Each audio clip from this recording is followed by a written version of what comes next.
Well, hello there, and welcome to today's stream, where I'm taking on a topic that was suggested by you, Jeremy, if ever you come to watch this, and we're going to be talking about depending on God. This is something that's extremely near and dear to my heart, and it's something that has formidably shaped my life from early on. So I have got some things to share that I've kind of written down to kind of keep me focused, but if you have any interest in, believing in God, and then the next step actually depending on Him, why does it even matter? Should you even bother with that? I'm going to be covering that in today's stream, so let's jump right into it.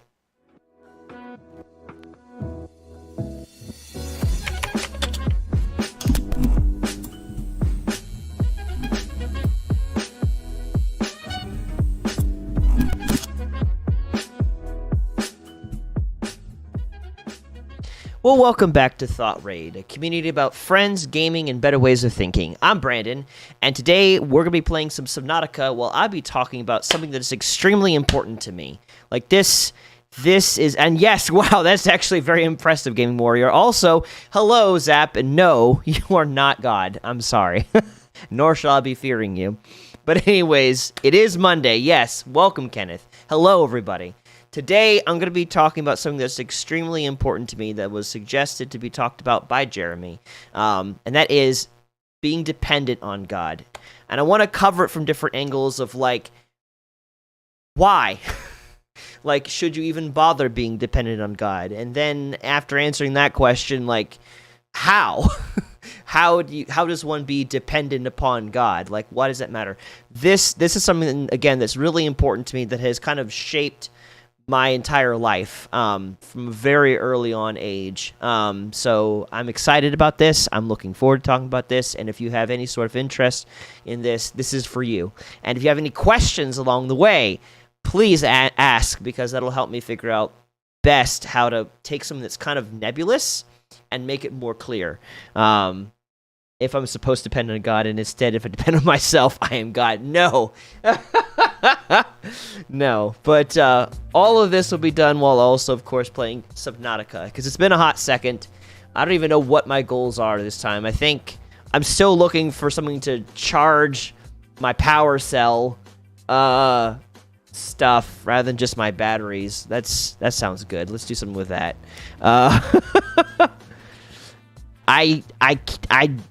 You're not omniscient, and you're definitely not omnipresent, so by that alone, I can prove that you're not God, Zap. For you to be God, you would have to be in this room with me right now, and you can't. So, and also where you're at, and other places, everywhere simultaneously. Checkmate. I could talk a lot about this topic, so today is our day. Well, perfect. Cool. Alright. Let's jump back into some Subnautica, too. Who's to say it's not my subconscious being God, which is also a part of me? Yeah, no. We are all, a part of him because he is in everything, but no. You are not God. It's like the body saying to the brain that, it is the brain. It's not. No. Nice try, though. So, my goals, I don't even know what the purpose of that weird sound is. And how ironic to be returning to Subnautica after the destruction of the Titanic. What a great time to return to this game.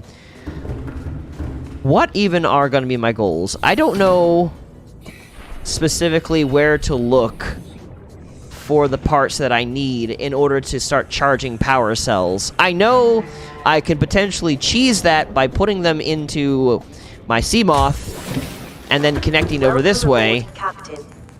But other than that, I'm not quite sure a good method about this. Zap, I need your help real quick. Also, I'm going through a bit of a thunderstorm right now, so I might have Wi-Fi issues and power outages. Same! I'm going through it as well. There is a thunderstorm somewhere nearby. Maybe it's stretching all the way from Canada to North Carolina.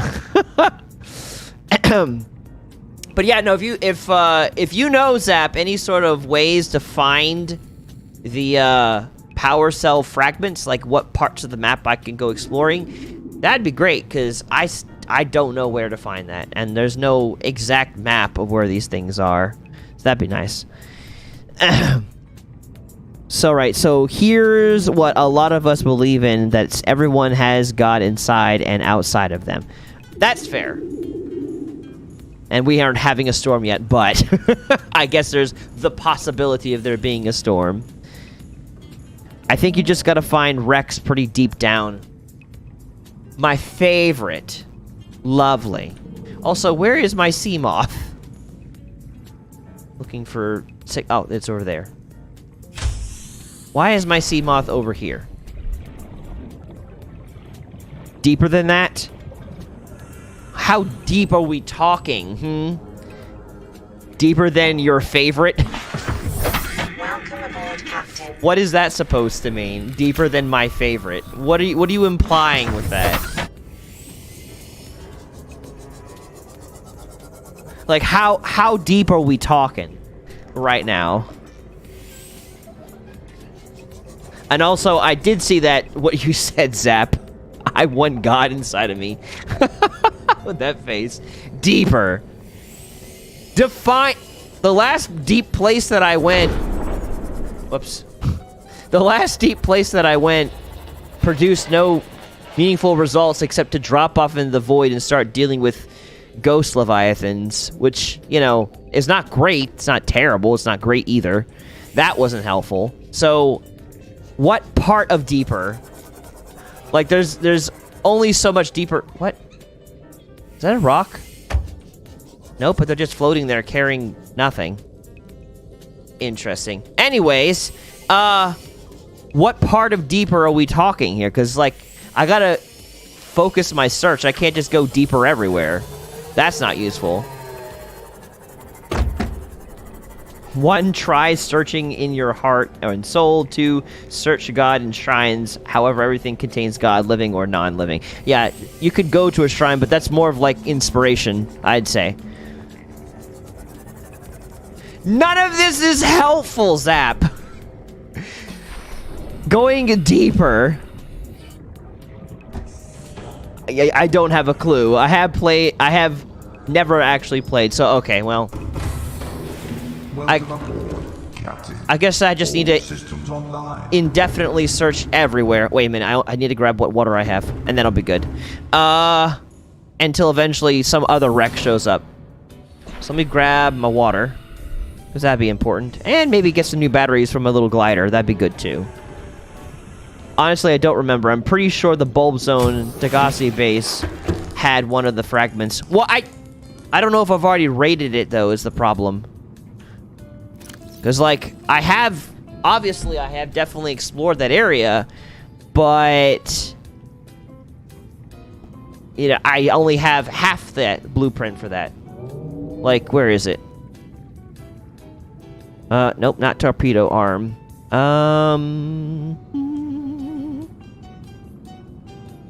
There we go. I have half of it.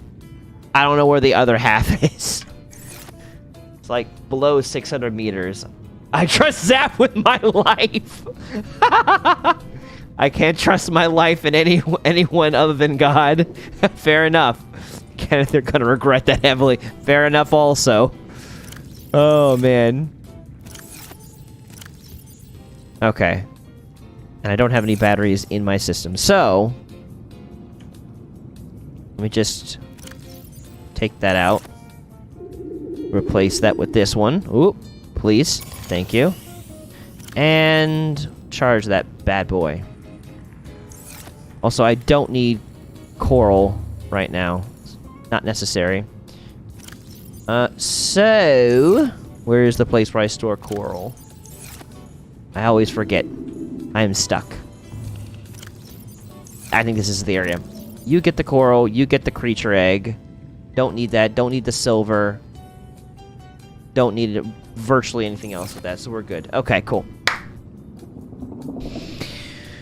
Okay. And we got 2 full power cells here. Howdy doody. Should be good on that, though. What water we have here? That's the main thing I came for. There we go. Get myself all the water I need for this perilous journey into God knows where.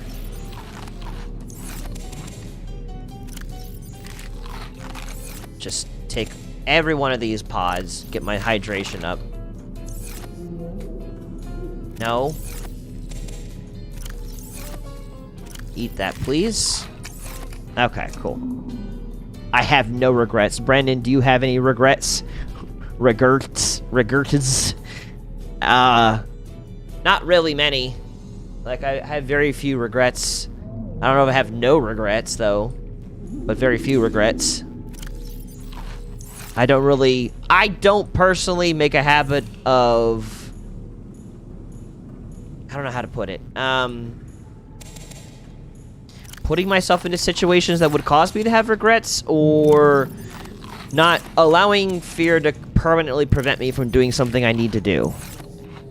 It may stop me for a bit, but it won't stop me for long.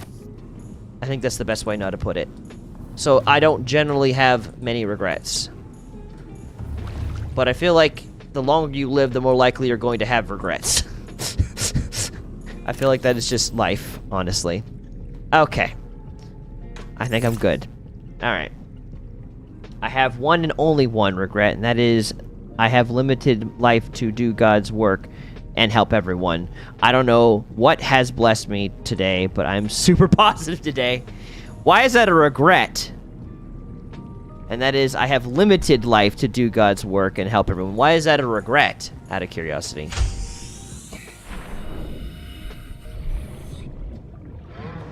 It is dark. There we go. Alright. Sleep. I can't help everyone for all eternity. Well, yes, fair enough. You're not God. That is a problem that I've also dealt with. Wishing that I was omnipresent and could help everyone. But I cannot. And even God being omnipresent cannot prevent everyone from doing the evil things that they do. So... or at the very least, he chooses not to stop that from happening. He gives us free will. Submarine color. Ho-ho. Can I choose something other than white? I don't think so. Wait. Oh. Oh. We all live in a red submarine. I want it to be very easily noticeable.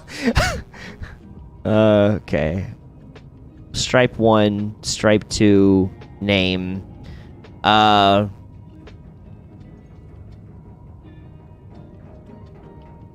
Big Tub. We're going to call it Big Tub. Cool. It could be yellow, yes, we could all live in a yellow submarine, but like, I don't know, I want to be able to see my submarine. That's what I want.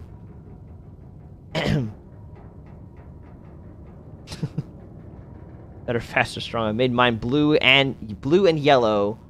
Did the same thing for mine. But no, like, yes, we can live that. I just want to see, out of curiosity, how red is this red? Okay. I dig it. I'm cool with it. Sweet, red. Cool. Excellent. No, I do not want to make it bright pink. I could make it bright pink, though. That might be slightly more useful when it's in the middle of, like, the darkness. Be able to see a bright pink from a distance. Hot pink. It'll look like candy.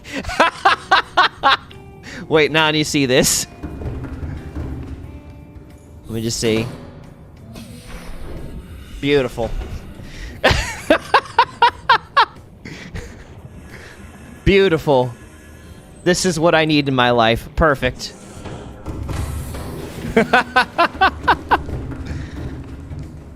Okay, but this orange is not doing it. It needs to turn into white. No! The name needs to be dark and readable. This needs to be white. Make that... Nope. White. Thank you. There we go. Done. Now it looks like candy. Done. There we go. Okay. Beautiful. We're now riding ice cream through this ocean. Perfect. Also... Wait a minute. Engines are off, so I need to fix that. Turn that engine on. Powering up. Okay. Rig for silent running. I think we're okay. I'm about to hit something. Life pod 2. Use life pod sunk 500 meters before she abandoned it. That seems like a direction I have not had yet, so we're going that way. Okay, so in covering today's topic, I am hitting something. To have this up. Perfect. I need to remember, space is up, C is down. Okay, we're back on board. Cool. So, okay. If I'm going to properly cover this topic, he's gonna change this ship's skin color. He's racist. What? I changed it from white to something not white, and now I'm racist because I'm doing something not white? Seems very suspicious you would say such a thing like that. I'm Christian. I'm a cross. Where's the lights, by the way? I have a camera system. I have a speed of which this thing can hover at effectively. And I'm running into something. I also lost my signal. Where is that pod? Pink face? What does it have to do with anything? Anyways. Whatever. What? I've already been to that habitat. I don't need to go there twice. Or 3 times in this case. I am hitting something. Ow, question mark? I don't know where the signal... There was a signal that was falling. Is that the signal? Oh, okay, there we go. Okay, let's go back this way now. Anyways. So, before I'm going to cover the topic about depending on God, I always like to start by defining what that means. Have you ever thought that that famous T-posing was actually inspired by the cross? Possibly. I mean, but it is a general way that people are able to hold their hands. So it's like it's inspired by the cross, but you could also say this cross was inspired by the biology of people. Or the physiology of people, that is. So... I've been to that place. I don't know if I'm gonna find something, because I've been there plenty of times. I'm not sure if that is the answer. After already being there, I don't know. I feel like I've explored that and like gotten all there was to explore out of it. I could be wrong. There's normally a lot of stuff there. I mean, I'll go back there if I don't find anything over here, but I don't know if I've explored this place. So I'm gonna start here? Question mark? This feels like a good spot to start. I'm not sure if I've found use life pod. At the edge of whatever this is. I feel like there's just a Leviathan waiting out there, hungry for my soul. Why must everything be in the darkness of the ocean? And why must it, like, arbitrarily turn dark, too? Because it's very arbitrary. Like, areas where it should not be dark. It's just unnecessarily dark. No good reason.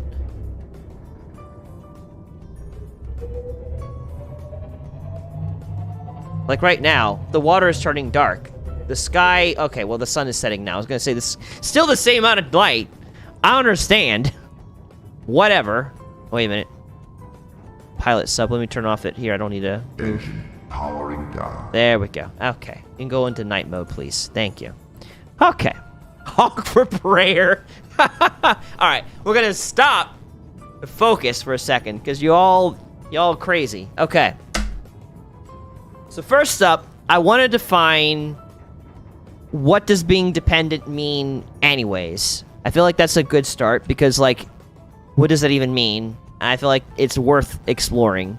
So, of course, the first thing I'm going to do is I'm going to pull up on a website, Google in this case, find a definition for dependent. And I thought the second one was most interesting. The first one was contingent on or determined by. The second was requiring someone or something for financial, emotional, or other support.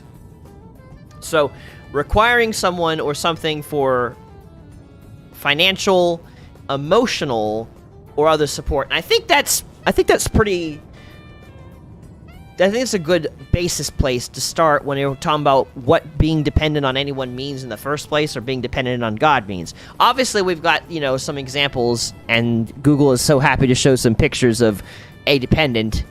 But, like, children obviously are dependent on parents to take care of them. Babies more, even especially, because when you're born, you ain't got no strength to take care of yourself. Sorry, you're weak. We're born weak. We're born with nothing but needs, and the best way we can communicate them is cry and scream. That's about it. So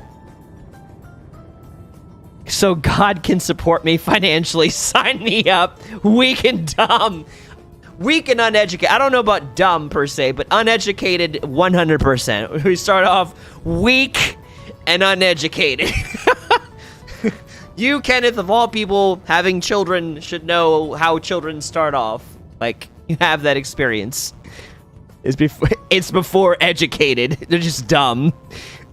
Fungi being dependent upon its host. Yeah. But children being dependent upon their parents, I was just dumb. Dang. But we all start out.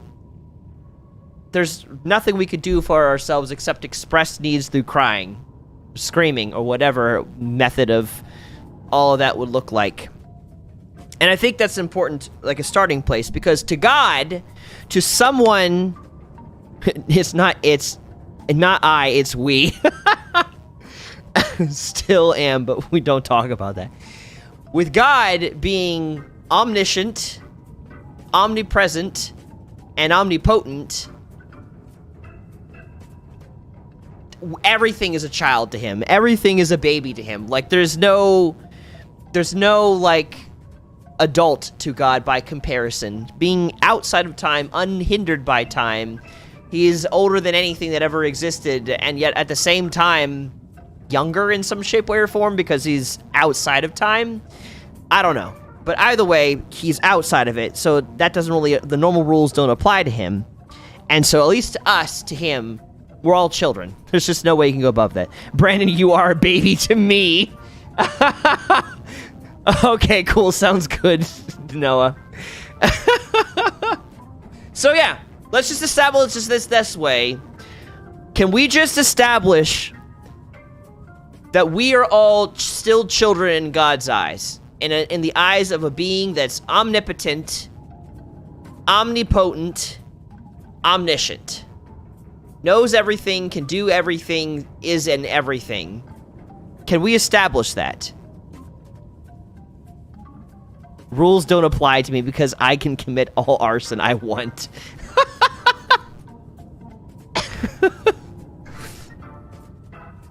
But yeah, I'm looking for a response here. So those of you guys who are listening, can we establish that before such a God, we are but children? We are but babies.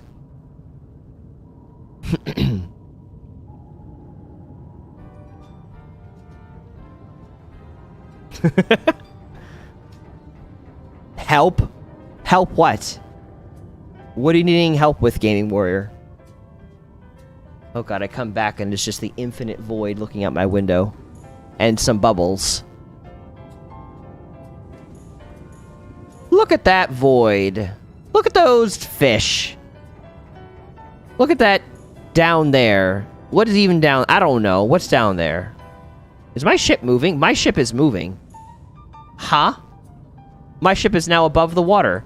How did my ship get above the water? I don't know how it got up here. I didn't bring it up here. Huh. It looks like my ship is attempting to fly into space. How interesting. What is happening? Check the Discord link? What is going on? What's the Discord link?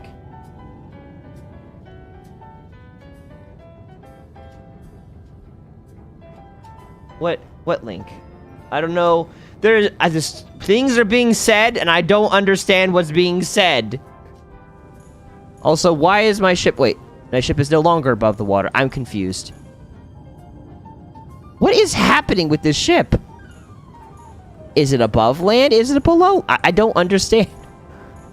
It was promotion. Oh. I did not see promotion.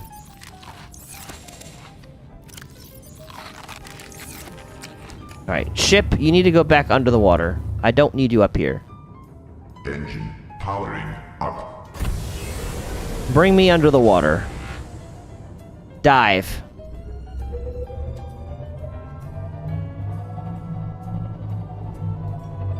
I can't see anything. Hold on. Let me get some lights on. We need lights. Lights on, please.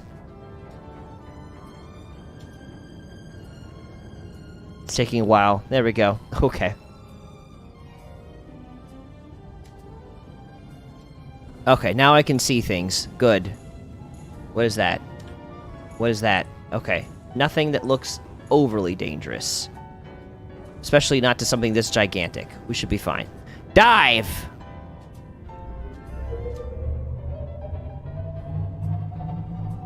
Gaming Warrior wants you to look at the main chat and link. He was promoting people to click to Discord in the description. Is there something wrong with it? Wait, no. Wants you to look at the main chat and link. Main chat on Discord? I'm confused. It does have lights, and I don't know how to turn them on. But it does have lights.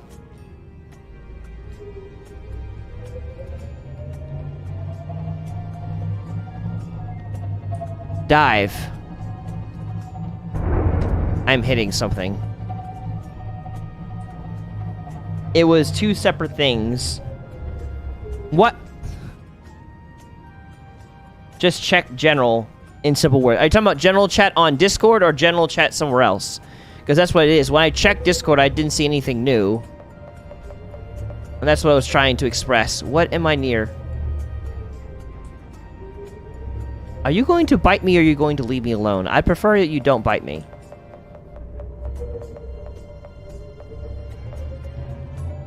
Firstly, was to look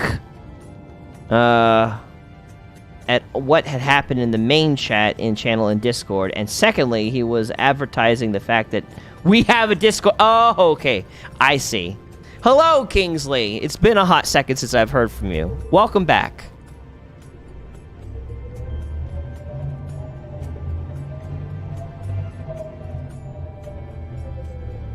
Let's see if I can find what we're looking for here.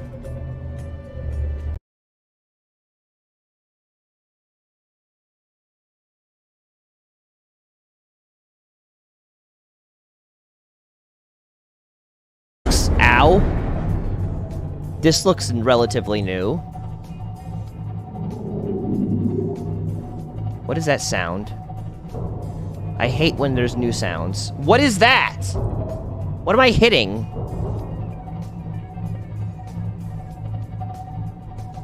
I'm hitting things I don't know what I'm hitting. Ah. Oh, it's that thing. Great. Okay, well. We're just gonna power that down. And, yeah. This is where we're gonna stay with those stupid crab things. Okay. It's only been a week. Well, still, it's been a hot second since I last saw you. Like, you were there when we had our, you were there for the first time when we had our Jackbox game, and then you were there when we did the games in the server, and then that's about the main times I heard from you. I'm just saying, I appreciated you being there. I'm glad to have you back. That's what I'm saying. Also, I'm still needing to figure out what everyone's referring to on Discord. Because there are no links other than the thing that I just posted on Discord, which I'm confused. Unless that's what's being referenced, I'm not sure. Anyways, okay. So, since I can't figure out what that is, and before I go exploring this area and deal with that thing, I hate you. You just stay over there, okay? Let's go into the next thing I wrote down. So, depending on someone, by definition, according to Google, what which I think it's a fair definition in this situation. It wasn't a link. It was my totally... Oh, I understand now. Okay. Got it. Cool. So, according to definition by Google, thank you, Google, in this case, I can agree with this definition. Second part of it is requiring someone or something for financial, emotional, or other support. And that's really fair. Because when it comes to God, you can rely on him for all of those things. You can rely on him... That's an interesting sound I'm hearing in the water. You can rely on him for financial support. You can rely on him for emotional support. You can rely on him for other support as well. I have personally experienced this in my life, and so I'm speaking from experience in this manner. So, the topic that we're talking about today, Kingsley, as it is in the title, is depending on God. And going into why would it even matter, like, doing that? Wait, something happened? Wi-Fi definitely bugged out. I was definitely not just watching YouTube shorts. Did for me too in Lotus. Are we good? Is everything good with the stream? Are we having, like, issues with its, everything? How's that going? Or is it having, like... We're good? Okay. My weather's fine. Okay, cool. Sweet. So, yeah. So, we're talking about, depending on God, like... And this was a suggestion by Jeremy, and, like, going into why does it even matter? Like, why should I bother with depending on God? And also, if it matters, and if you want to, then... How do you go about that? So, depending on someone, being dependent is to require something for financial, emotional, or other support, which I believe is really possible when it comes to God. But why? Why would someone... Wait, what's going on? Does he know? Do I know? Was there thunder in my background? Are you guys hearing thunder on my stream? Because I can't hear it. My headset kind of drowns out the noise of everything around me. I don't know what my microphone does or does not pick up. You did hear thunder on my end. Lovely. So, yes. Yep, heard it once. Okay. Oh, good to know. Well, yes, there is a thunderstorm outside. It hasn't really hit us that hard, but I have heard a couple thunder strikes before I put my headset on. So, yeah. Just praying that electricity will not go out. So anyways. Maybe he'll fix it. I cannot fix the lightning. I can pray. God can fix the lightning. But I already have prayed over the situation, so it's in his hands in this case. That was us last week. Zap. It was raining all week last week in North Carolina, so now you get to enjoy rain all week. It was lovely. So, anyways, okay. Why does it even matter to rely on God? Like, does it matter? I want to break this down into two parts. One is what the Bible says about it, and one is what my personal testimony is related to trusting in God. Or being dependent on God. So I just kind of want to go from that. I was looking, and there was a scripture verse that came to mind that I want to read actually a large portion of it because I think it's really powerful. And so I'm thinking of you in this one, Gaming Warrior, because I know sometimes you've talked about wanting to do a Bible study. Well, here's your moment. The book of Isaiah in the Bible kind of is like a whole bunch of prophecies by Isaiah that was done. He was a prophet in Israel. And he had prophecies over different things. He had prophesied over other nations. He had prophesied over Israel. He has his book in the Bible is the biggest book of prophecy, and then every one of them are a little bit smaller than his. And I've been kind of slowly reading through it, but then I remembered one particular scripture verse went in it at the very bottom of this 40th chapter, which I'm going to get to. But when it comes to trusting in God, this is God speaking to Isaiah specifically, and however God communicated with Isaiah during this time. And it just starts here, and I have it in the New Living Translation just because it's a little bit of an easier read than they and thou and thus and thy, all the old English that King James Version is in. So bear with me. This is from Isaiah 40, starting in verse 12. Who else has held the oceans in his hands? Who has measured off the heavens with his fingers? Who else knows the weight of the earth? Who has weighed the mountains and hills on a scale? Who is able to advise the Spirit of the Lord? Who knows enough to give him advice or teach him? Who has the Lord ever needed anyone's advice? Does he need instruction about what is good? Does someone teach him what is right or show him the path of justice? No, for all the nations of the world are but a drop in the bucket. They are nothing more than dust on the scales. He picks up the whole earth as though it was a grain of sand. All the wood of Lebanon's forest, all of Lebanon's animals would be not enough to make a burnt offering worthy of our God. The nations of the world are worth nothing to him. Also, this music. Hold on. This is not the music I want to have in this moment. I forgot to do this. There we go. That's better. Anyways, all the nations are worth nothing to him. The eyes... Let's see, where was I? He picks up the whole earth as though it was a grain of sand. All the wood of Lebanon's forest, all of Lebanon's animals would not be enough to make a burnt offering to the Lord, worthy of our Lord God.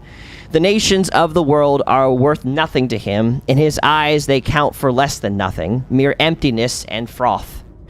To whom can you compare God? What image can you find to resemble him? Can he be comprehended to an idol formed in a mold, overlaid with gold and decorated with silver chains? Or if people are too poor for that they might at least choose wood that won't decay and a skilled craftsman to carve an image that won't fall down. Haven't you heard? Don't you understand? Are you deaf to the words of God, the words he gave before the world began? Are you so ignorant? God sits above the circle of the earth. The people below seem like grasshoppers to him. He spreads out the heaven like a curtain and makes his tent from them. He judges the great people of the world and brings them all to nothing. They hardly get started, barely taking root when he blows them and they wither. He blows on them and they wither. The wind carries them off like chaff. To whom can you compare me? Who is my equal? Asks the Holy One.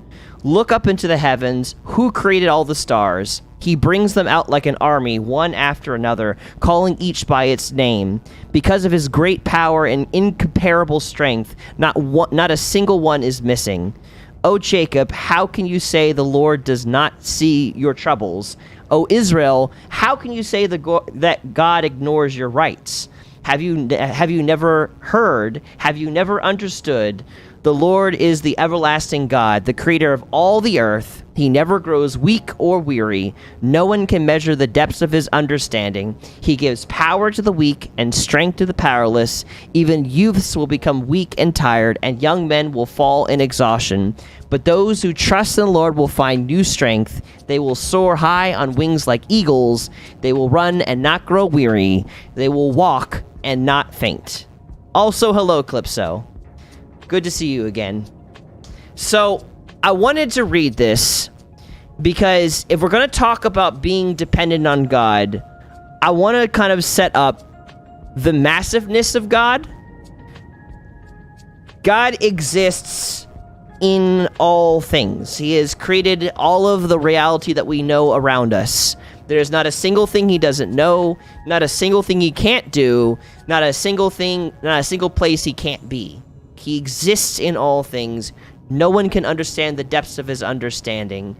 No one can coach him on anything or teach him about a single thing. He knows every thought in your head. He knows every hair on your head. He knows everything you're going to do and everything you have done. Everything that's happening has already happened and will be. Everything is present tense to him. the question is, are you willing to be dependent on such a being, such a person, such a force? And I think you have to start with that, because not everyone believes in God. So why bother believing in something you don't believe in? Why be dependent on something that you don't believe in? You first have to establish that.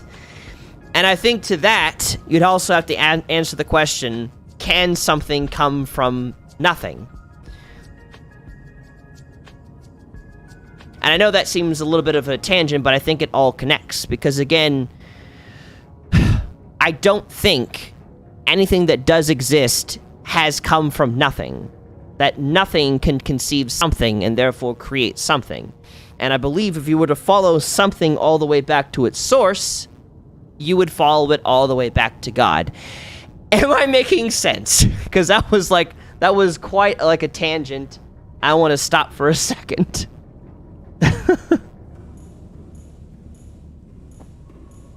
Okay.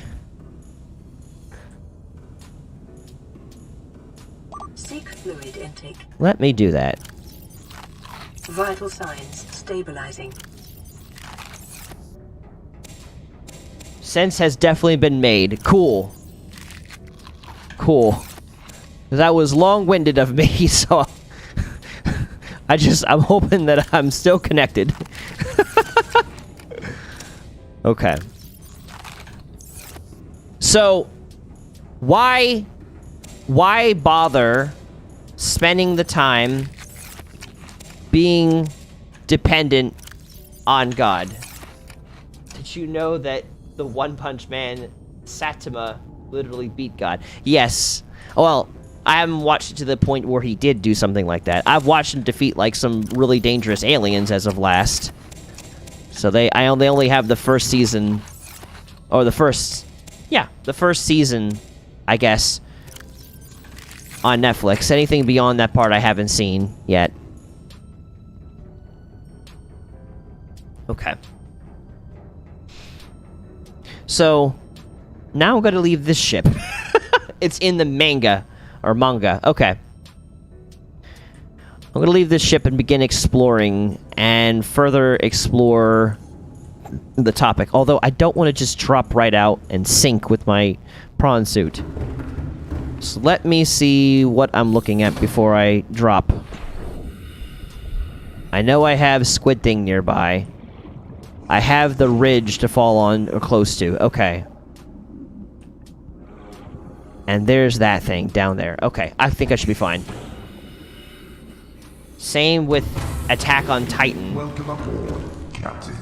The people in the Attack on Titan end up doing that.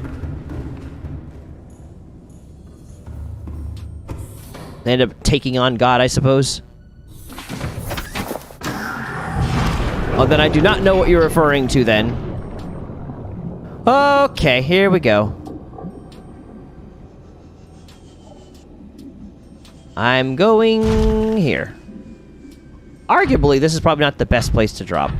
I should have probably had my thing closer. Teleportation nonsense. I hate it.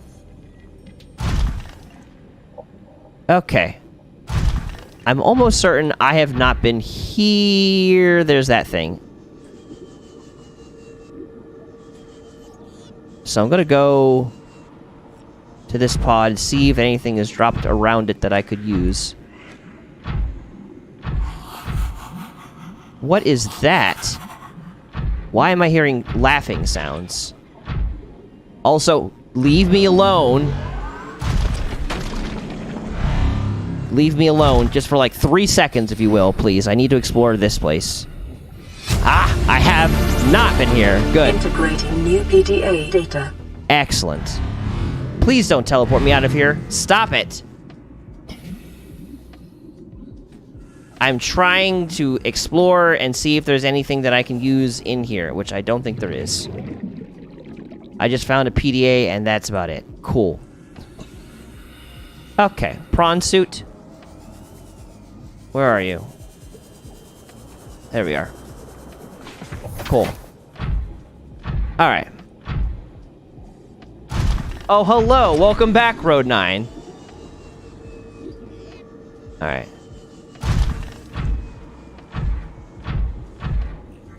Here's a place that I don't think I've really explored, that I should probably take some time to explore while I'm here, while I'm at it.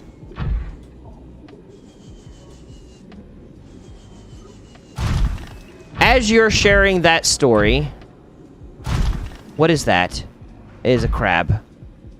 I'm going to share my stories, too, of why I feel like God is worthy to be depended on. Is that a whole deposit of uranium? By Jove, it is. What are these sounds? Also, do I have light? Nope, that's not light. What are these sounds? Oh, that's not what I want.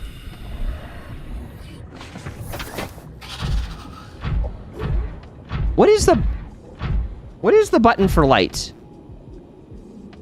What is that? I've not been here. You'll send it in the Discord personal. Okay. It's my mother. Now, I don't think my mother looks anything like this. Or that. But good try, though. Anyways. While this game is making weird sounds at me, making me question everything, I'm going to explore down here. What's that, copper? Oh, that's a whole copper deposit. That's useful. We'll mine this.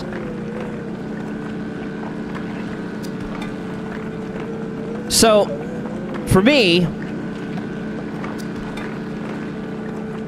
depending on God... Let me turn this down. It doesn't need to be so loud. Depending on God is something that's been important to me. I was raised Christian. But I was raised by two parents that Christianity wasn't really like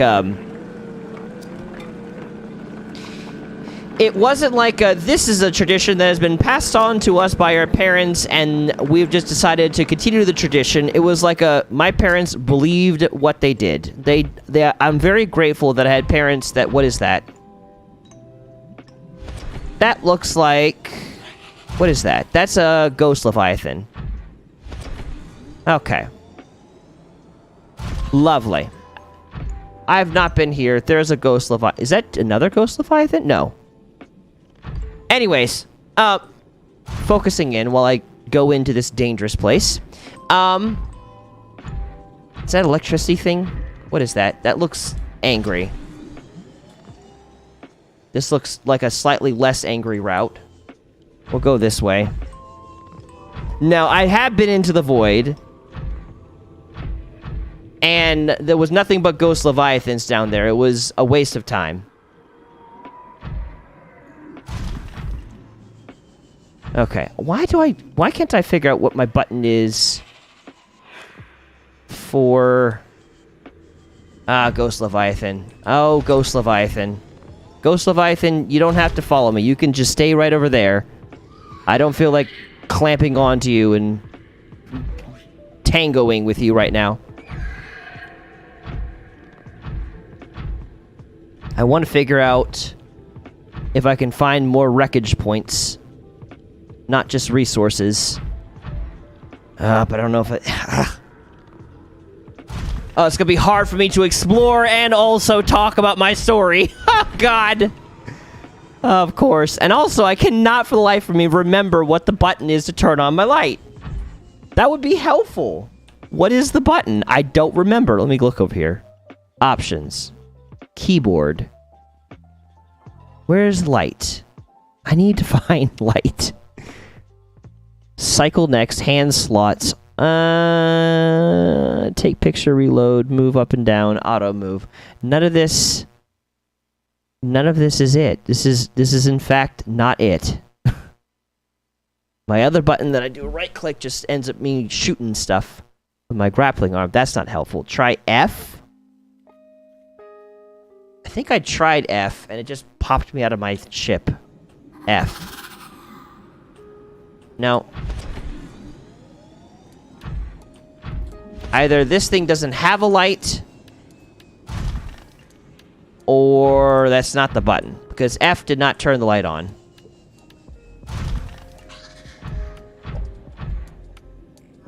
What are you?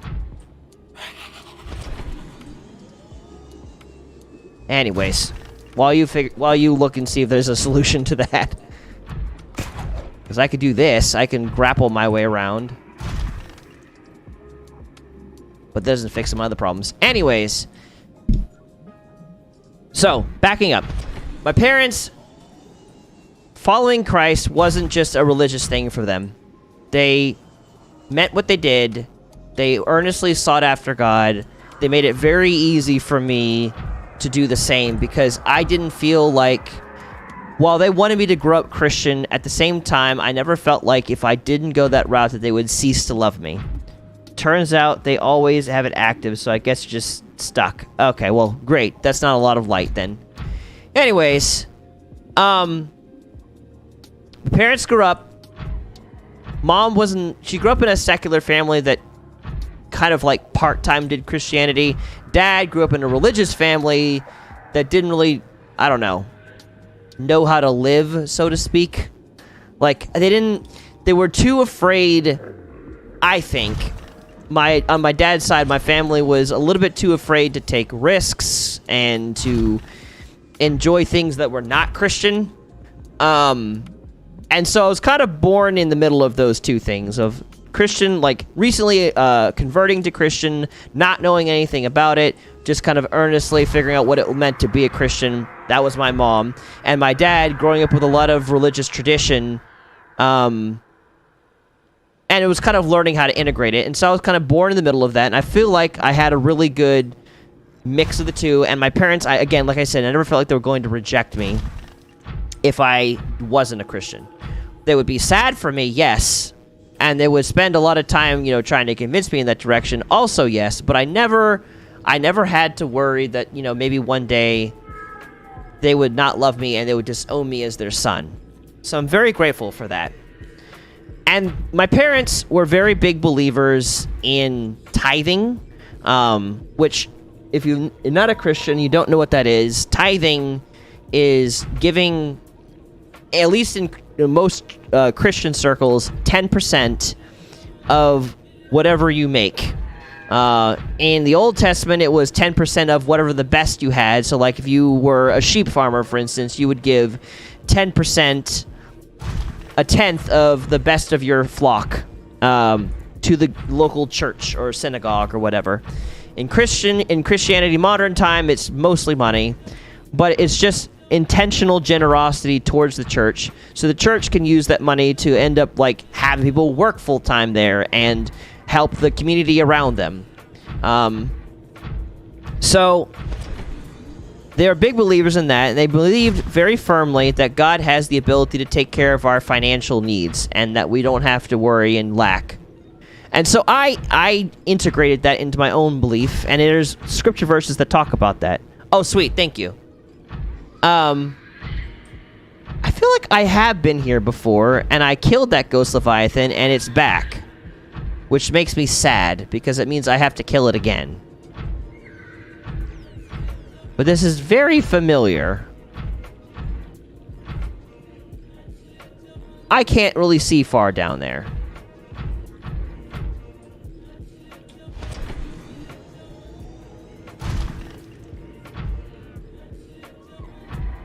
I can't see. I'm not jumping right now, Kenneth. Because I feel like I've been here before, and I feel like all I'm going to do is just go deeper into what I've already been to before. Although, hold on. What is down here? Have I been here before?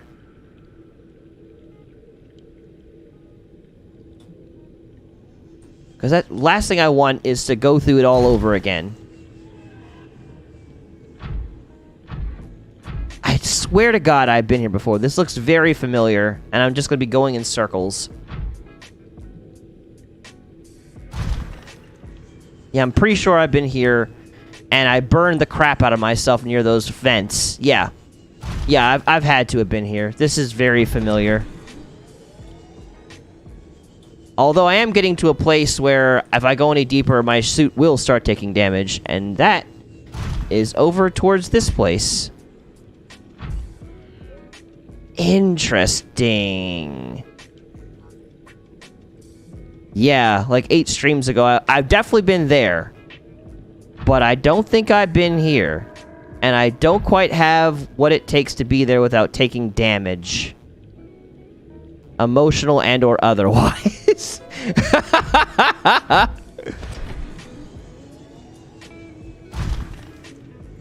Let me just take a second, though, to swim out to it. Because this looks otherwise relatively safe. There's just a whole bunch of these guys, and I know they're not going to hurt me. My suit's right there. So we're okay for right now. It's like a big, giant glowing egg in the center of it. Very beautiful. This place is very peaceful.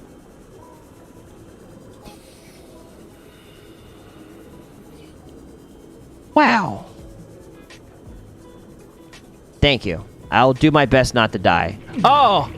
As I swim into a hot vent.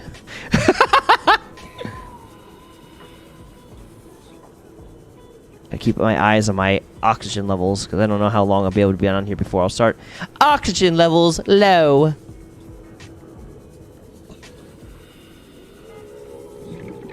Oh, this place is so nice. If only I had the ability to actually stay down here. I need to get depth modules for my suit so I can actually survive down here and we can make a base, because this is, like, really nice. Very peaceful. And it's got these heat vents, which I might be able to use for power, too.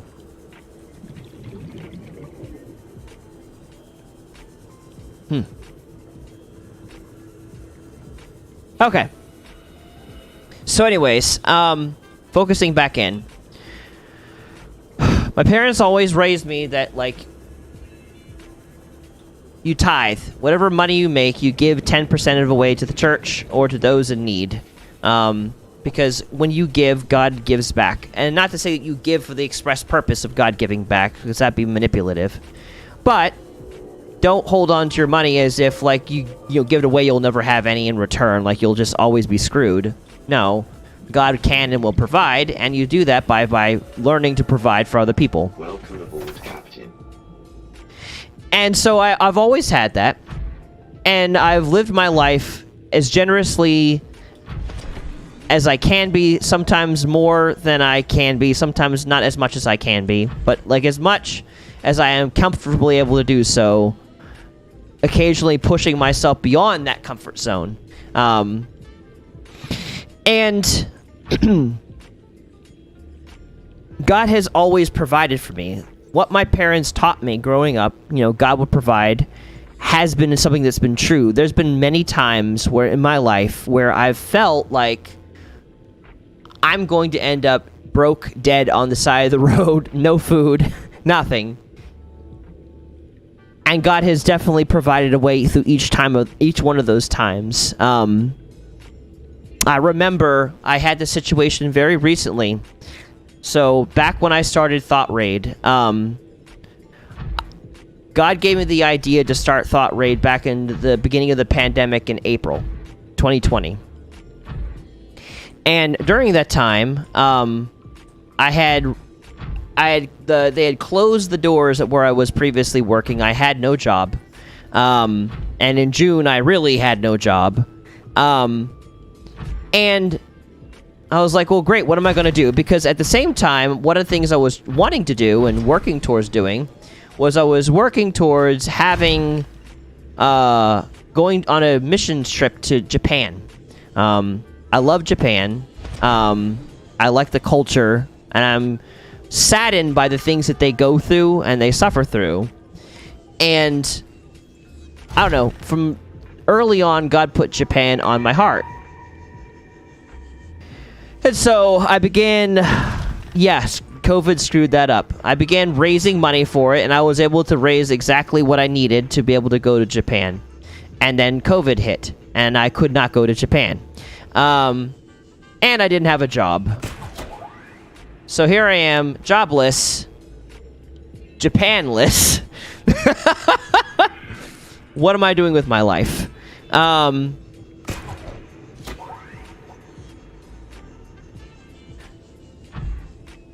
We're back. Okay, cool.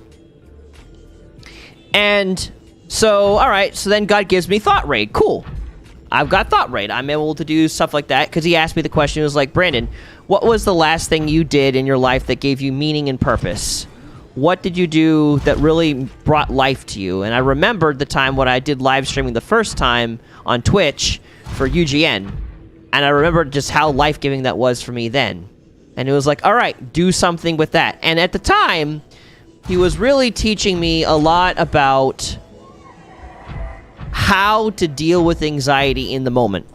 Because leading up to the moment where I lost my job, there was many times where I was spooked and I wanted to quit early because they kept, removing hours. The mall got increasingly quieter. And I was like, I don't know what's going to happen. And God was like, you're going to live every day in the day and not before or after. Like, you're not going to live in tomorrow. You're not going to live in yesterday. You're just going to take each day as it comes. That's it. Mr. Leviathan, please leave me alone. I'm not bothered by you like I am with the other Leviathan, but I know you'll attack me. Leave me be, alright? You just stay over there. I'll stay in my lane. Why can't we be friends? Stay way over there. Thank you. Okay, we're good. Oh, wait a minute. That looks important. Also, you're in the way directly. I'm sorry, but you're going to be chopped to bits.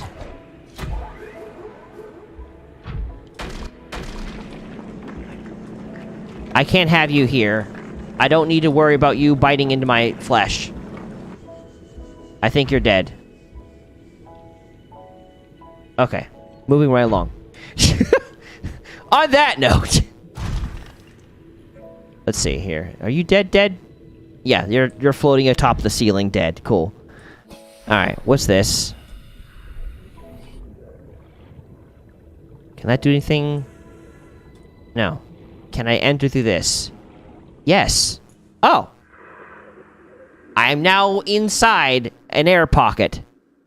Cool. Alright. That's nice. Cool. Let me eat a fish, drink some water. So, alright. So, I started thoughtraid. Cool. And I'm doing thoughtraid. And, we started off, we had a really big beginning, but then it just got really quiet fast. And I felt like for the longest time that God, wanted me to do that, and he did not want me, and actually in some points he spoke to me, he's like, Brandon, I don't want you getting another job, I just want you focusing in on thoughtraid right now. So I did that. I did that for all of 2020, and I built this up with Tim, and then by 2021, I hear from God who's like, Brandon, I don't want you... oh yeah, that's a good point. I should get the scanner in my hand. I don't want you applying for unemployment because I had unemployment, and I don't want you looking for another job. I just want you to keep focusing on thoughtraid.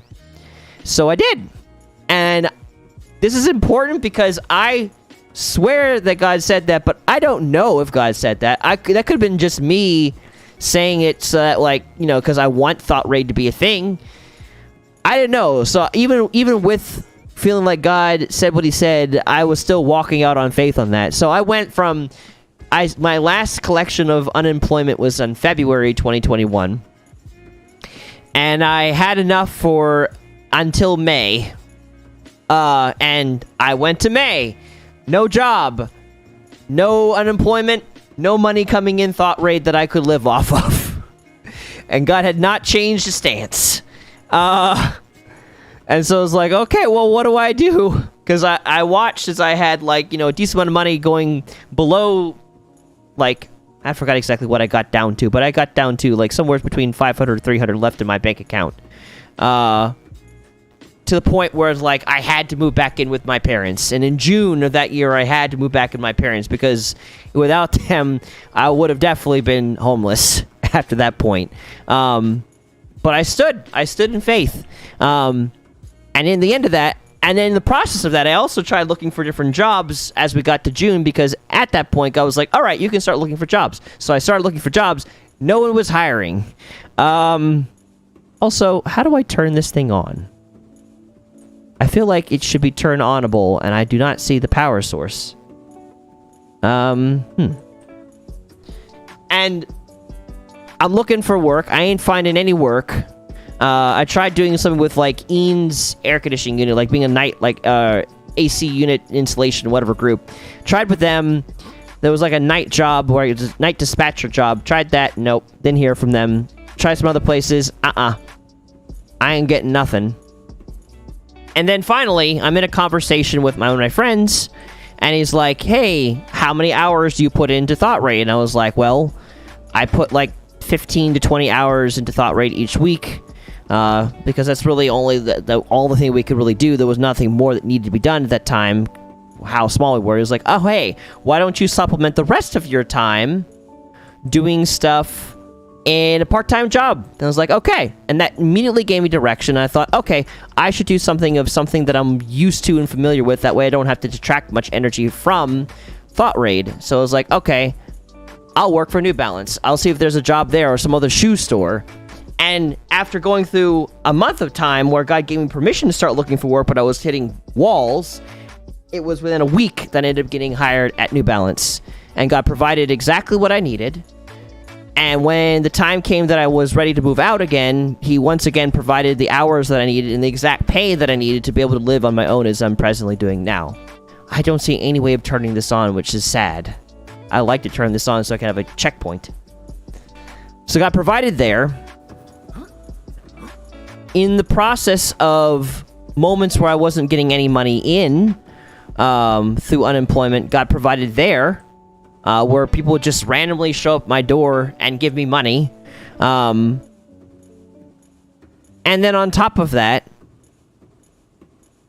God has repeatedly over the course of my life provided for me job opportunities for what I needed at that time. That gave me growth in that process. You'll get it with the iron cube. Green cube. I have green cubes. They're not with me. I wish I had known that. But I have green cubes. So I guess I'll have to come back to this later. So God provided for me multiple times, and I find that whenever God's ready for me to move to a new place for work, and it's the right time, he usually provides work within a week for me. And it's exactly what I need for that time. On top of that, there are times where God has provided for me when it comes to direction on what to do with my life, as example, thoughtraid. Many times I've been in a place where it's like, I don't know, hello. Yeah, please just stay over there. I don't want to tangle with you. I'd rather you just live your life, your best life, that way. It could also be that too. That would make sense because they're probably interconnected one with the other. Anyways, I've had times where God has been able to give me direction, and he's been able to give me the exact answer that I need at the right time. Please leave me alone. You're cool and all. You're bioluminescent. I killed your brother. Leave me alone. Anyways, what is that? Gold. I need gold too. I'm gonna mine that gold. Where did the gold go? There it is. Nope. So, I've had several situations in my life where I've needed answers for people. Like, people are going through something, they're working their way through whatever, and God has provided supernatural direction, supernatural answers that I wouldn't know anything about the situation normally. And he's provided direction of what I should do that has helped me in situations where it's like, again, direction for life, why I'm going through something. What is that? Oh, it's a crab.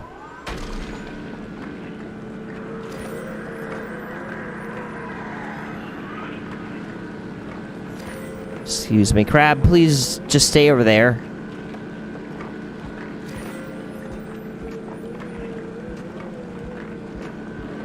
Is that all of it?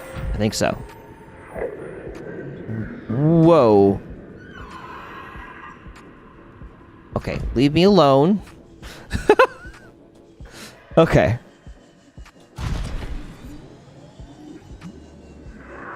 I remember there was this time when I was live streaming on Twitch, and a person came to my stream. Don't know him from Adam. He came in. He was a man who had it all. He had money. He had stuff. He had family. He had kids. He was not a man who was worse for wear. But, welcome back, Zap. But this man also felt like, what's the point of life? Kind of thing. Depressed. You know, didn't feel like there was any value to life or anything. And I don't know this man. I don't know anything about him. I've never met him before. He was never in my community before. I have zero background on this guy. And he comes in, he's talking about these things, and God immediately, like, hijacks me. He's like, Brandon, this is what you're going to talk about. This is exactly what you're going to say. Do this. This is how you're going to help this man. And so, I don't remember exactly what I said because it was years ago. But it was something to the lines of, like, you have everything, but you're lacking God. Like, you have everything you need. You're doing well in life, whatever, but you're lacking God. And something. That was kind of like the gist of it. Again, I don't remember all the details because we're talking well over 5 years ago, I'd say. And this man, don't know him. This was exactly what he needed to hear. And this thing that God provided for me, this answer that I have that I do not think of on my own, this man caused this man to, like, break down and cry. Like, he was exactly what he needed. It helped him a lot, and he was able to walk away from it stronger than he was before. And I've had just a lot of situations like that where God's given me wisdom that's beyond me. Like, I'm not that smart. Like, I like to research a lot, I like to study a lot, but there are people that are much more smarter than me. And God, I know He has given me wisdom that is beyond me, like beyond my years, and where I should be. And so I've had it time and time again where He's provided for me jobs when I needed jobs, direction when I needed direction, words for people when I needed words for people, and understanding about myself when I was kind of confused of why I was going through a hard time. That I just know that I can depend on Him. I don't have to worry about every single thing, and everything relies on my shoulders. It's not to say that, like, I have... What's the word? What is that? Is that my ship? It has to be, because I can't see anything else. It's not to say that I don't have, any sort of reliance on myself, because that's not accurate. But there's a lot that I can delegate to God that doesn't have to rest on my shoulders. I can't see. I'm going into my ship because I can't see.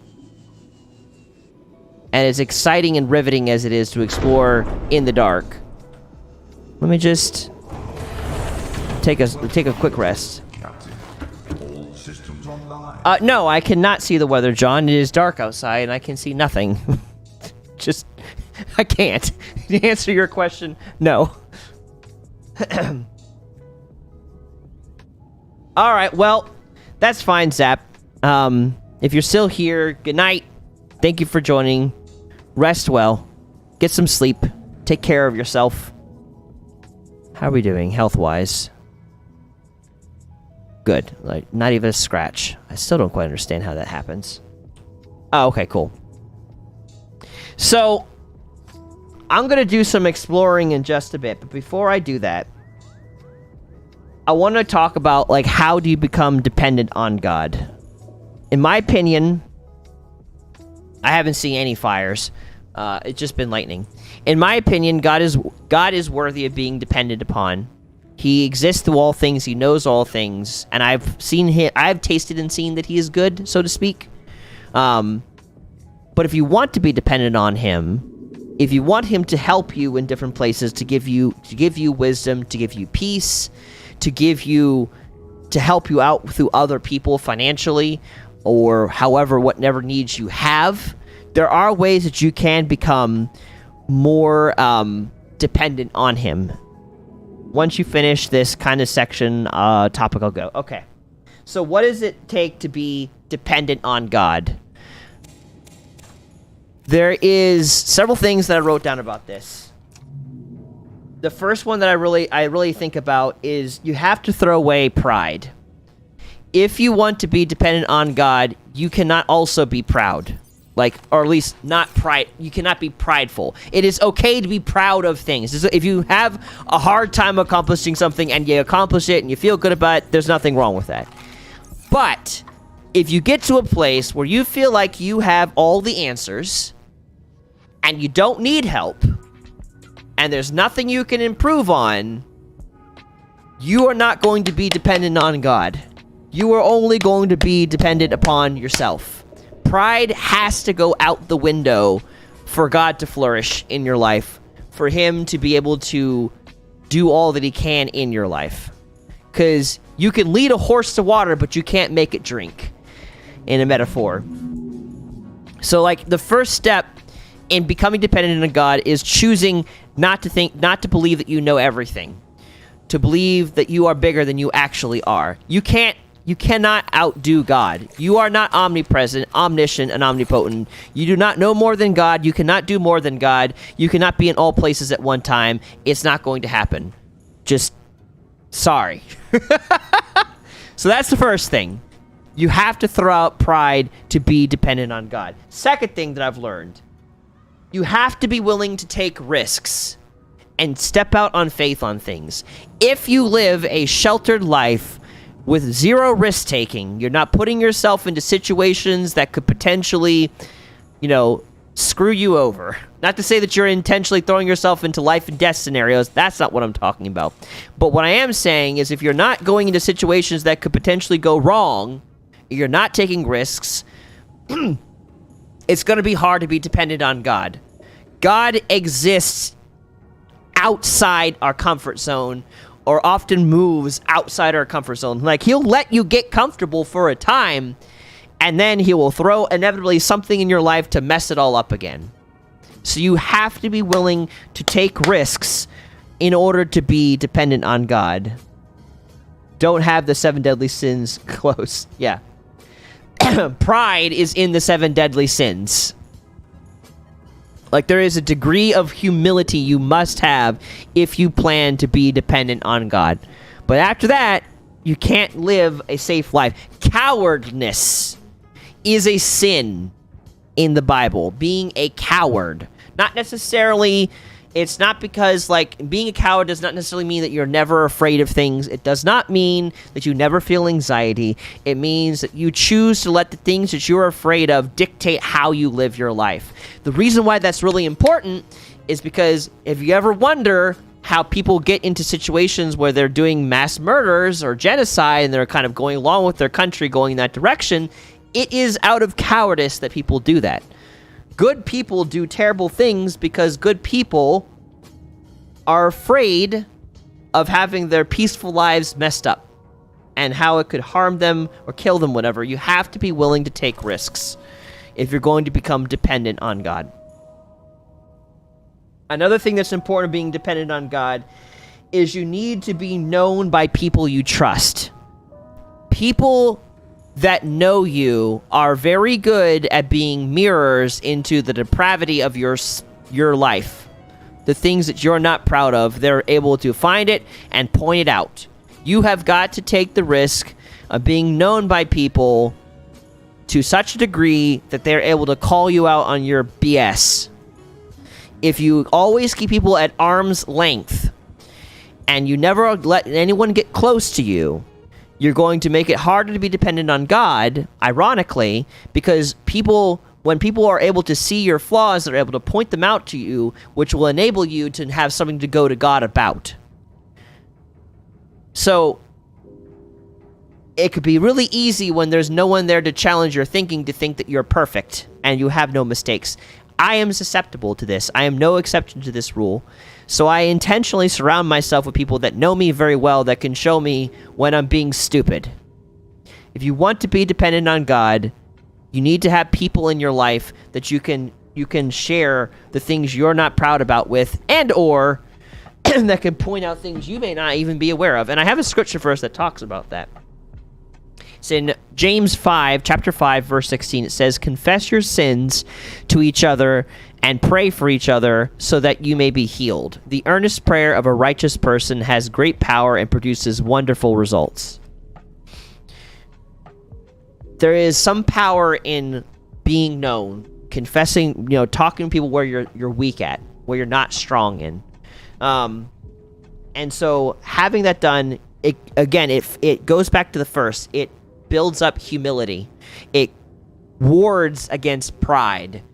When you can be humble, you can be dependent on God, because you recognize when you become aware of where you end, you can figure out where God begins and how to be dependent on him. If you have no flaws, if you think you have no flaws, think you're perfect, you're not going to be dependent on God. Everything rides on your shoulders. It's just not going to happen.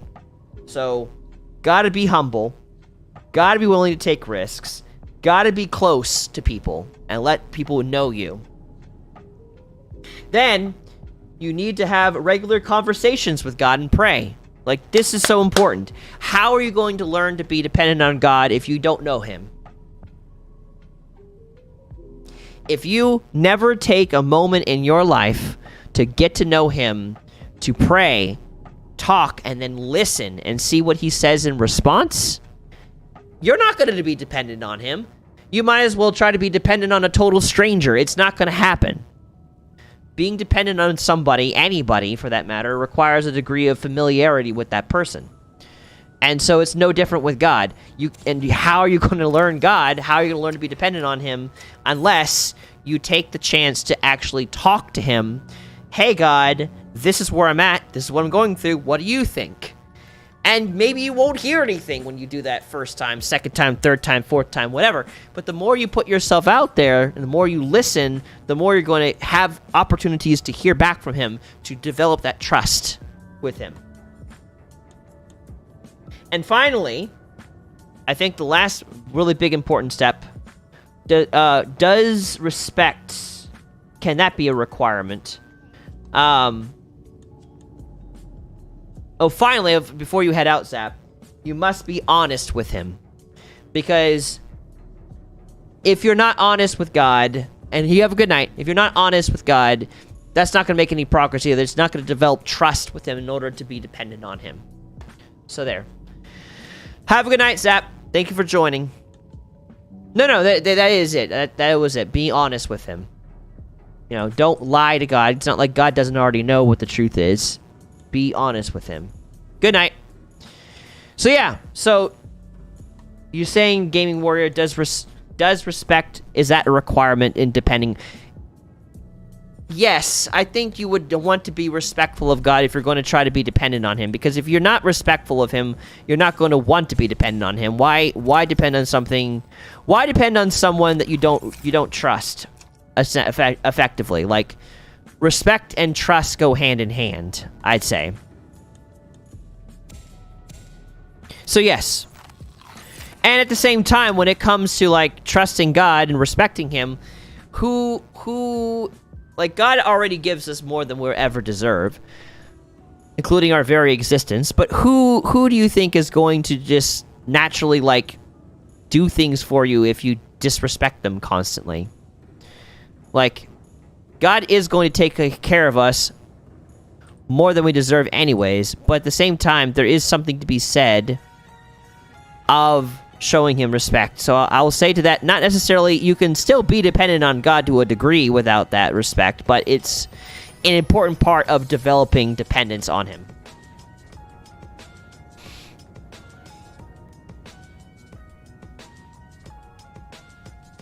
So yeah. That's my thoughts. Short, sweet, and to the point at this point. Well, not maybe short, but to the point, as it's 9:30, and usually by this point I would get to it by 10 or 10:30. Yes, John, what is your question? Welcome, Captain. See if I can find... I want to see if I can find more wreckage out here.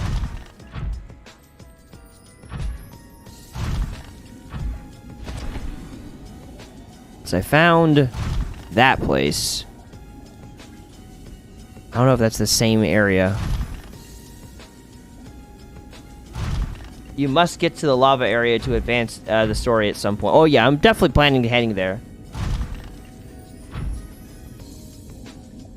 I will not disappoint you guys on that. I will get to the lava zone.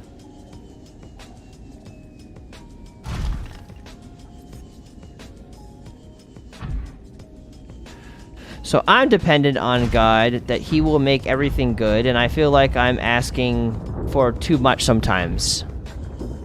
What does that mean?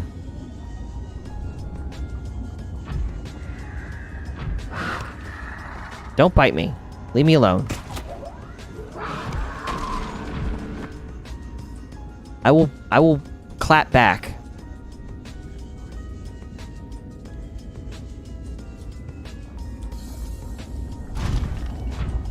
Like, nothing bad will happen. I feel like I'm asking too much that nothing bad will happen. Is there a limit to stop asking for too much? Well, you can't... Like, you can ask God for nothing bad to happen, but, like, there is no guarantee that nothing bad will happen. Because the Bible literally promises that bad times will happen. Like, you'd be essentially... I don't think God is going to spare you from having bad times. Excuse me. Stop. You're going to leave me alone. Or die. Bad times are a necessary part of growth.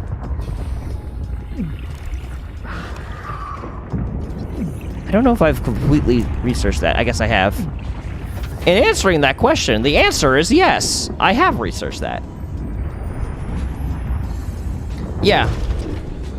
All things, the good and the bad, are God's gift to us. Our very life's existence is that. And I think, knowing you to some degree, John, like I feel like...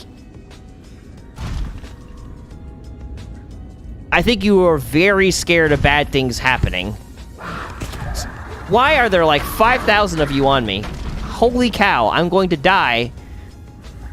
Ay, ay, ay, ay, ay, ay. Why are there so... No! Stay! Away! Away, witch! Go away! I'm just trying to live my best life down here, and y'all be biting the crap out of me. Okay. I'm not generally scared of you guys, but right now... You're putting me in a very precarious situation. I'm just trying to find parts. Please.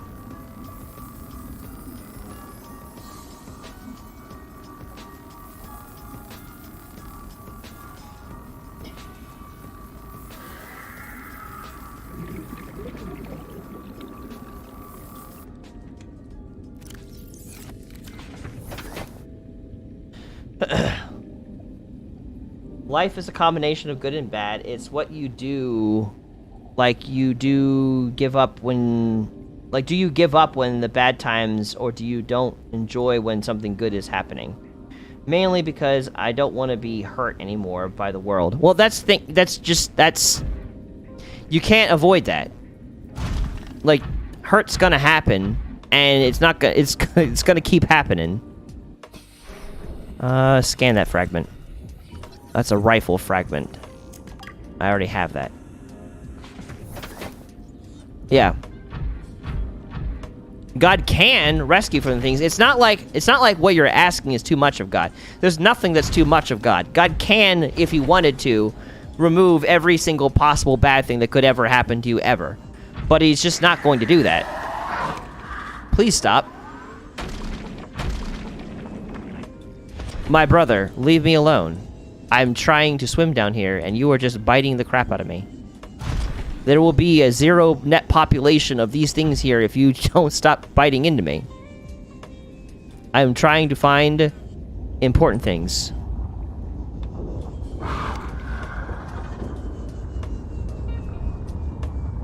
They love the vents.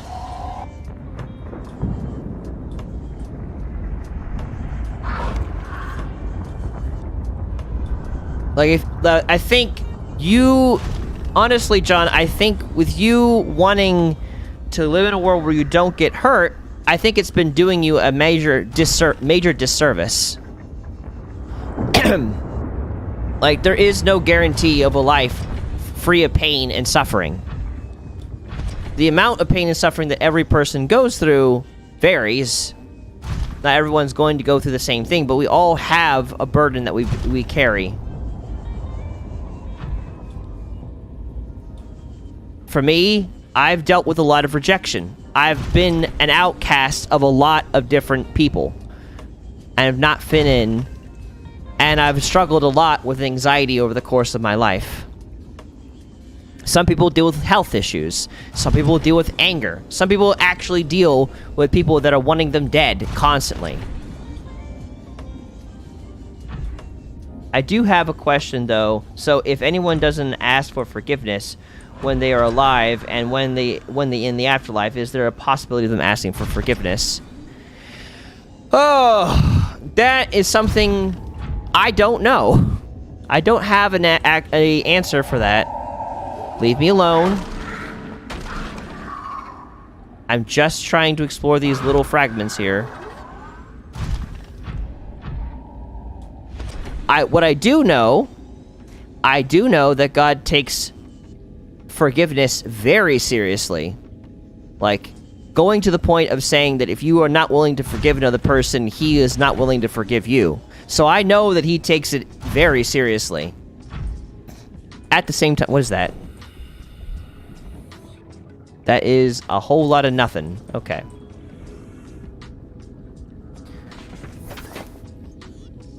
At the same time, I don't know what sort of forgiveness exists after you're dead.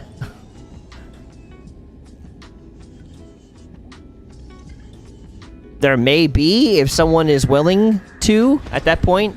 Because I feel as though, like, if people were not aware of the importance of forgiveness but are willing to do it and just didn't know how, and then given the opportunity, if God were like, hey, this is really important, are you willing to forgive them? And they do, then I don't necessarily know if it's too late at that point. But I don't know for sure.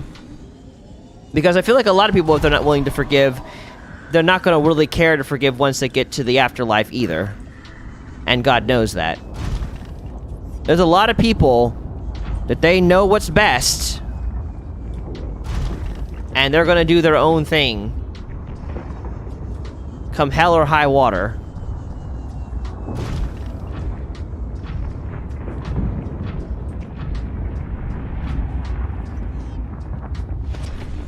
And I don't think if someone is allowing themselves to be forgiveful now while they're alive, I don't think that's going to change when they're dead.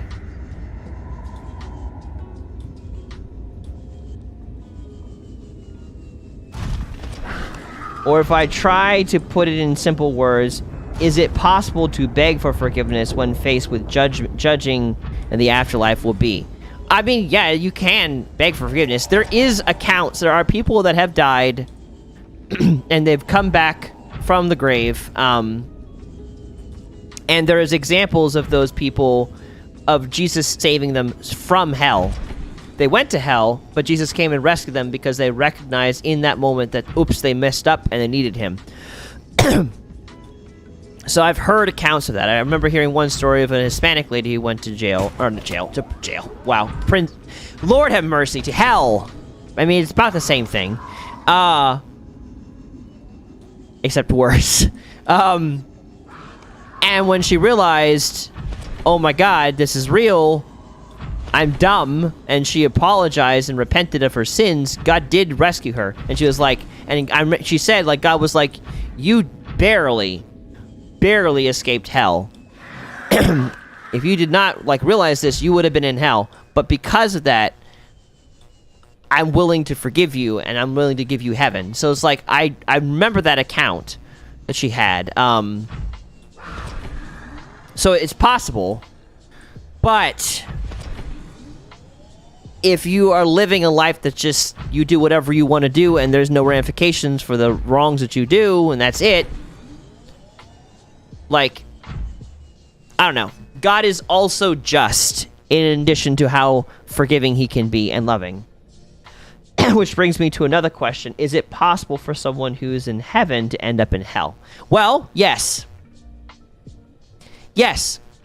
We have Satan. Satan was in heaven, now he's not. Heaven is not immune to people leaving it.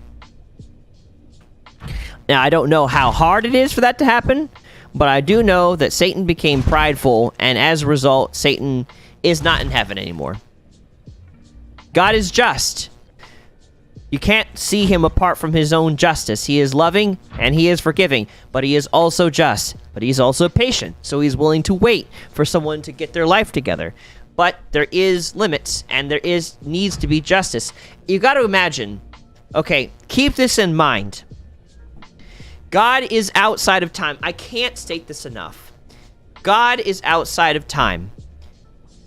Everything that ever was, will be, and is happening is all present tense to him. So if you do one thing wrong in your life and you move on and you never do anything wrong again and you're never apologizing for that, that moment God lives through, like, apart from the blood of Christ, it's just, that doesn't just disappear for him. He exists in that moment long after you no longer exist in that moment. So he's just. And his justice is not our justice. We are finite. Our justice is finite. His is not.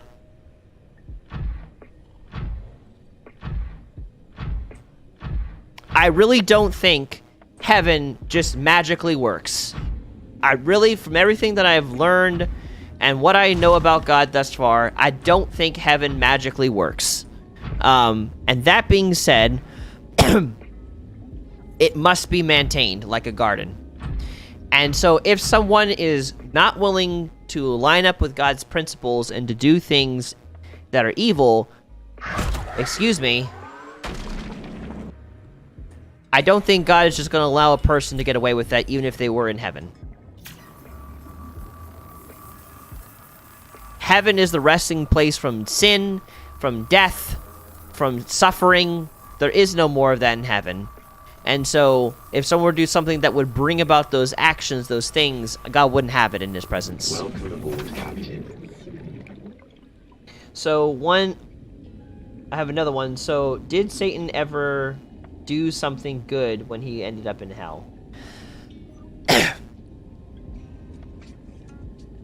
I don't know. Well, I can speak to the previous questions. I can't really speak to that question. There is no account of him doing good things since he's been out of heaven. Please stop. Leave me alone. I'm just trying to live my life here, and you're biting into my prawn suit.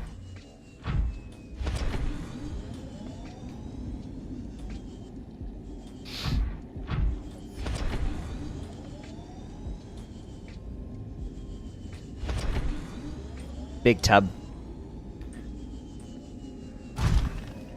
All that I know is that since Satan has fallen, he has done everything in his power to hurt God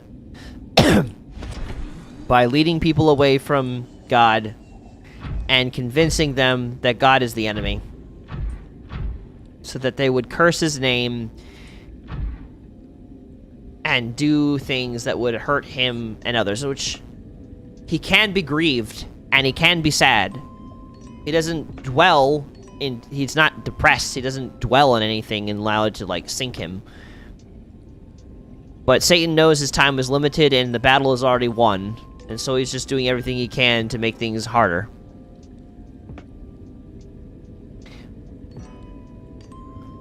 Oh, you want me to read the story you posted?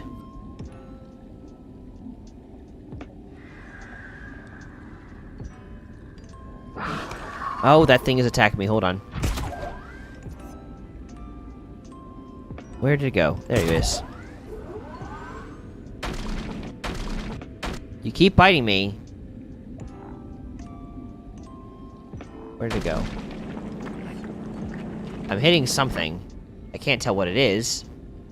There he is.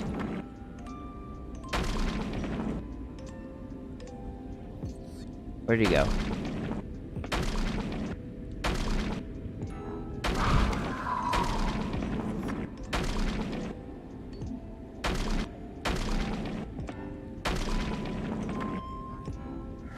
You have a lot of HP too, don't you? Oh, don't you know you have lots of HP?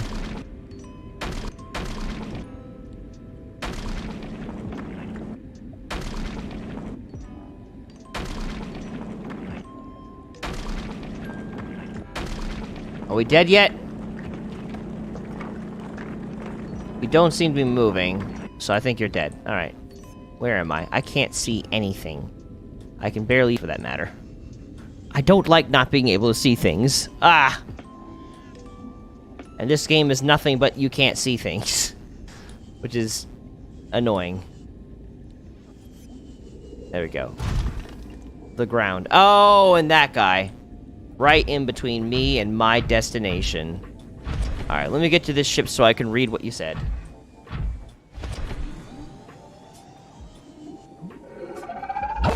Oh. Please don't do this to me. Dang it. No, why are you following me? Go away! Go away! Homie, please. Chill. I'm just trying to get into my ship. That's it. I don't need you attacking me. We don't need this meat, this beef. There we go. Okay. Captain, all systems online. Hold on a second. I need to eat things, okay? I see you're calling me a coward. I'm trying to do thing. There we go. Go there. I go there so I can see what's being said. I don't know where the lava zone is, first of all, Lauren. I can't go to what I don't know where it exists. Vital signs stabilizing.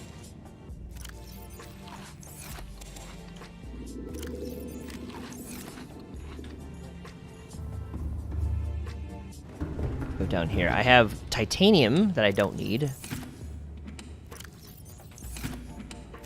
Oh, not it. Not it. It. It's like a game of Duck, Duck, Goose, except drawer, drawer. A game of drawer, drawer, locker. I don't know where. I'm not a coward. I just don't know where the lava zone is. I haven't found it. My main focus has been trying to figure out where the power cell stuff is, because I really want to be able to recharge my power cells. That'd be nice. But I don't know where it is. So there's that. Call me a coward. Gosh. It's like you don't even know me. Anyways, you want me to read this story? I saw you posted some sort of thing about some sort of Hindu god, I feel like. Said there was a kid whose father was a corrupt king. He wanted his child to worship him instead of God, so the father made him suffer, but in the end, he asked the child, "Where is your God?" The child replied, "He's everywhere." Then the father asked his kid, "Show me." And the child pointed at the castle pillar next to him, and suddenly the pillar broke out, and a monster-looking god was seen under the debris he had, and had a head of a lion and a body of a human. This is a picture. Okay, I see. What a... Lord have mercy, as he's, like, getting rid of the intestines of this man. My God. Lord have mercy. Alright, I need to go deeper. But I can't move without an engine. Powering up. Alright, let's go deeper. We found the habitat. Oh, the man is the okay, well, that makes sense. Rip that man. Also, let me see. There we go. I can see what I'm descending into. Oh, that's not good.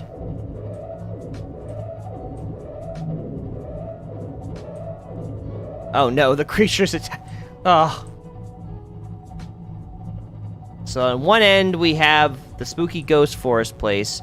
On the other hand, we have what looks very desolate. Let's go towards the desolation for now. And hope to God that Papa Shrimp ain't out here.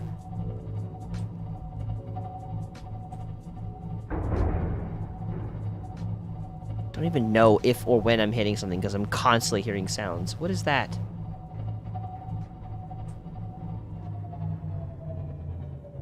I see the yellow light. I don't know what the yellow light represents. It's just there.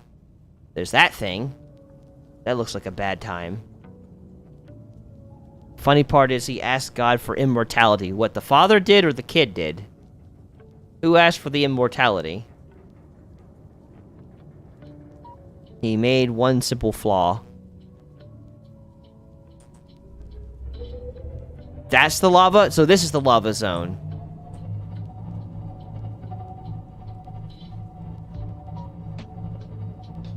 Keep seeing warning signs.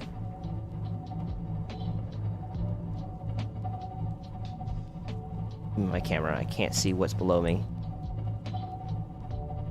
Go into Casanova? Chasm? Casanova? Is it this? No, that looks like the edge of nothing. That's probably just the void. I'm not going there.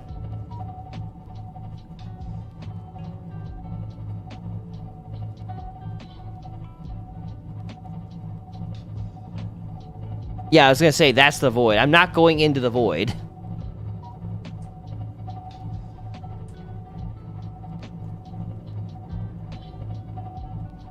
I think that's also the void. In fact, this is, I think, the void that I walked into. They're like, you should go down there! There's an apple of wisdom down there! No, that's just the void. At the same time, I think I'm close to the area with those walking things. I know it is not the void. I can't figure out where you said it's over here, but I don't see any, like, openings to go in there. What trench? What trench are we looking at here? Is it over here? There's no void. Look for the blue grass thing. That, over there.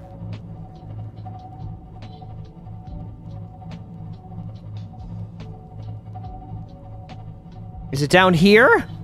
Okay, this is where it is. Oh, there's that thing. I hate that thing.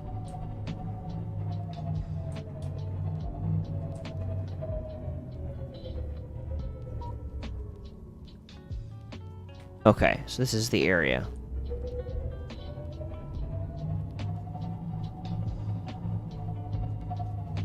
Also, is there, like, more debris down here, too, that I can explore? Because I've been really... Again, I've been wanting to find, past the poison zone. Okay. I've been wanting to find stuff for the power cell thing. Also, I need to find materials for another, like, depth meter thing for my prawn suit, because my prawn suit cannot go but 900 meters downward. Follow that into the poison mist. Okay. Camera. I don't see any way that my ship can get down there. Is there an entry point that's big enough for a Cyclops? That's the real question. It's right at the 1,000 meters. Yeah, my prawn suit can't make it down there. That's my main problem. I want my prawn suit to get there. What direction am I... Okay, I was like, what direction am I pointed towards?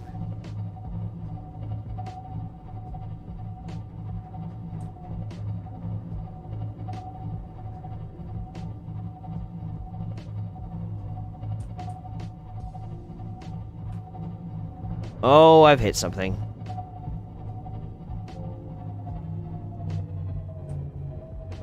Yeah, I don't, my prawn suit can't go down there. I can go down there because I'm a god, but my prawn suit can't.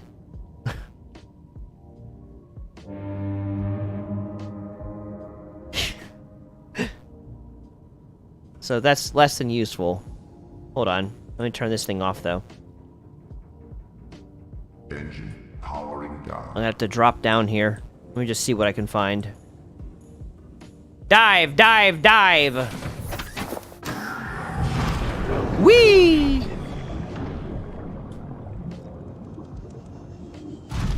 There's that thing again. Okay. I'm definitely in an area where those squid things exist. Great. So it's in an area I can't reach. Why do you want me to go to a place I can't reach? Tell me why! And once again, I'm in an area that I can't see.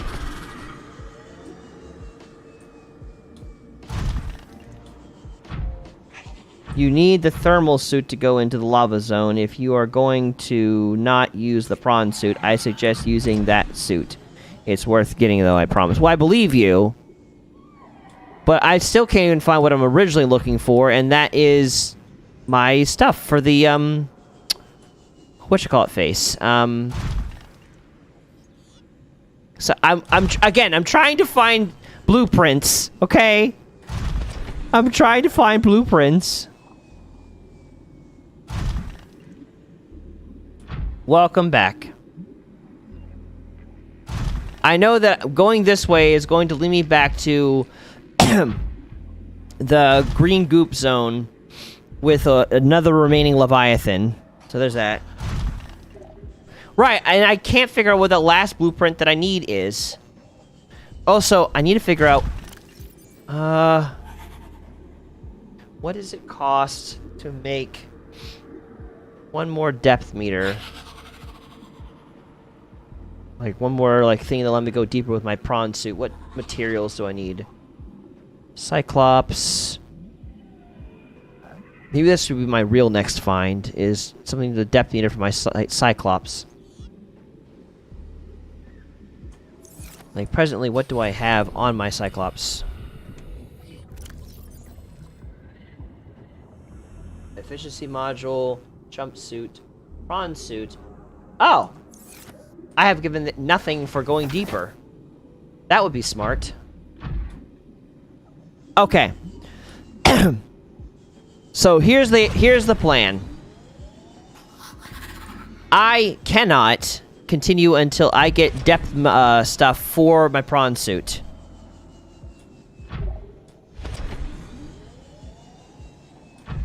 Yeah. I don't even have one in my prawn suit. My prawn suit is at base level depth.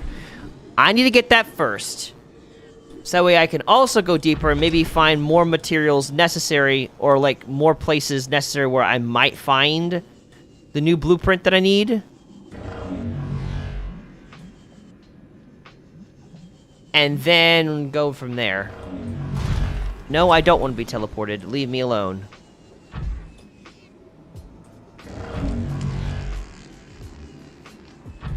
Yes, so don't worry. I have one that's fine for right now. It can go deeper than my prawn suit can go. I just want my prawn suit to also go that deep and not die. See? The big tub. It's pink. You can't tell, but it's pink.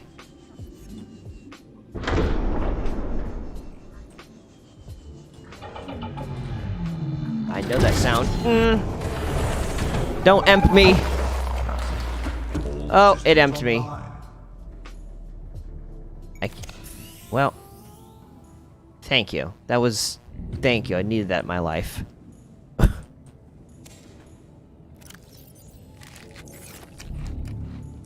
Okay.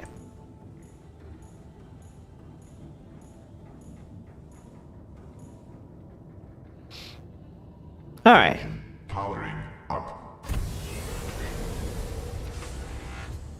So I got that going. That's there. And then I need, because yeah, I can make prawn suit modules here. Access upgrades. But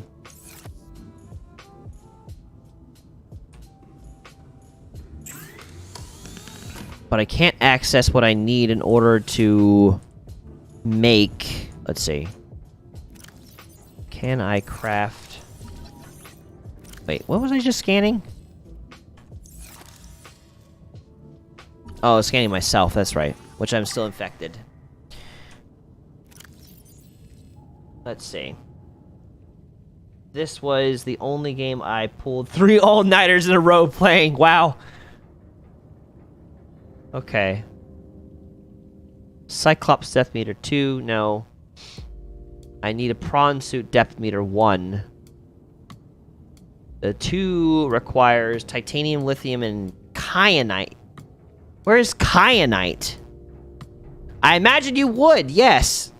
But where's kyanite? I don't think I've ever found kyanite.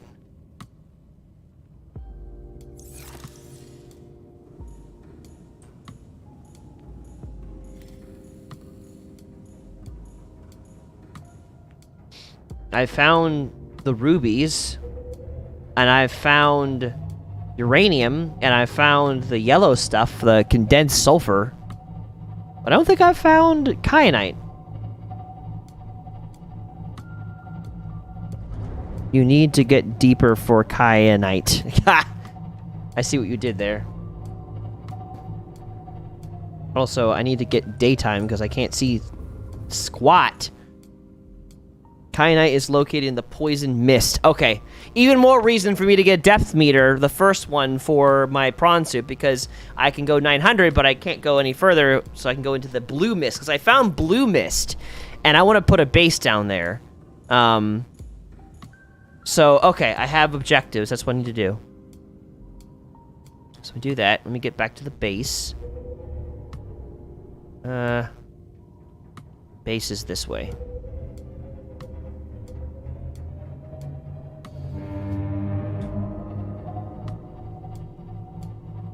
Goodbye, zone. Ahead flagged. Emergency speed. Warning. Vessel calculating. Excessive noise. Excessive noise. Oh no. That's okay. I think we're in an area that it won't matter. Something just hit the back of my ship. It's fine. It won't matter. Boom. What? Warning. Engine overheat. Oh, don't want that. Don't want that. No thanks. What am I hitting?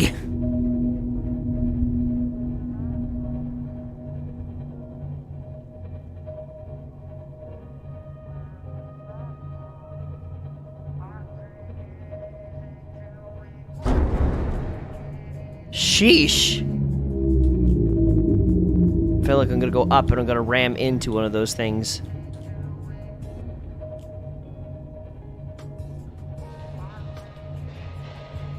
Hello, creatures. What am I hitting? That actually damaged my ship. Holy crap. This thing has been a tank thus far, and now it's taken chip damage.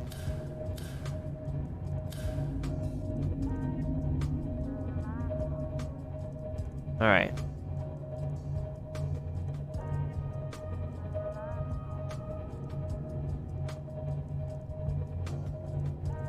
It needs more battery too, because we're at 69%. Which is not little, but it's definitely not where it was. I must have hit one of the big reef backs because I hurt my ship. It started to repair some of itself? Is this thing self-repairing? I think it's self-repairing. Well, that's very convenient.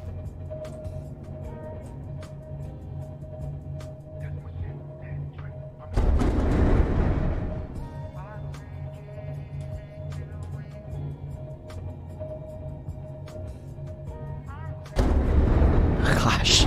Oh, God. I'm flying.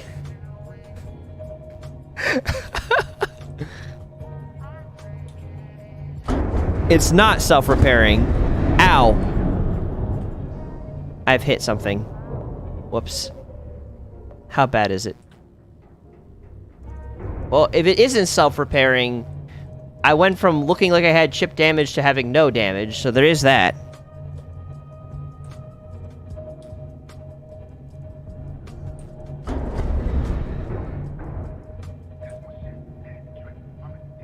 Alright, we'll have to figure what the damage is, because it looked like it repaired itself, honestly.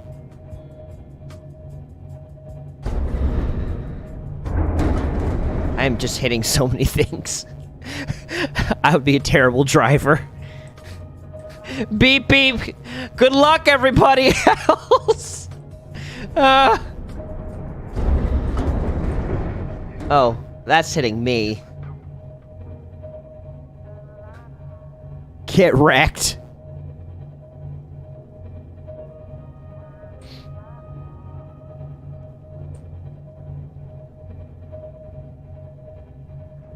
It's the Russian driver. Yes. Yes. Oh. Oh, yeah. There we go. Okay, what damage? What do we got? See, it's at full health. It did chip damage, and it's at full health. That's what's confusing me.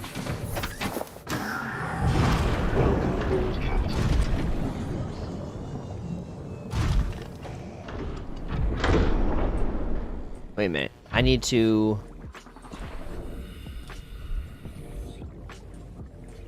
Yeah, well...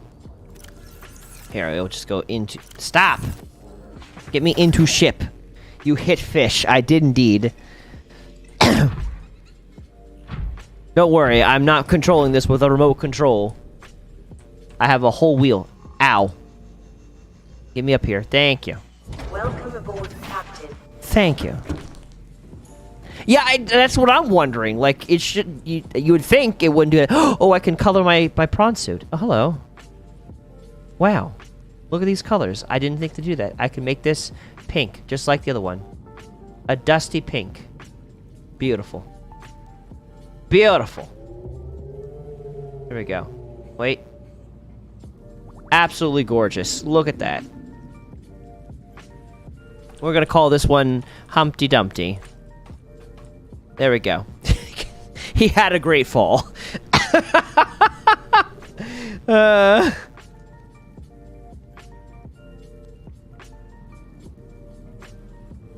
I just now have been learning that you can do that. I did not know that. The only fall is the that color choice. Yes. There we go. It's gotta match my beautiful submarine, which is pink. Okay? Design choices. This is important. Okay. Depth meter. Now that's sea moth. Prawn suit. Depth meter. 3 nickel ore, 2 rubies, and plasteel ingot. And you can name the all. Yes. That one's called Humpty Dumpty. It's gonna have a great fall. I don't even know what a rating is in Subnautica. I don't know how to do that. Give me my waters. Alright, so let's see. Do we got nickel? Anywhere. That is in fact not nickel. Is this nickel? That's a bunch of silver. There's ion cubes. So there's that.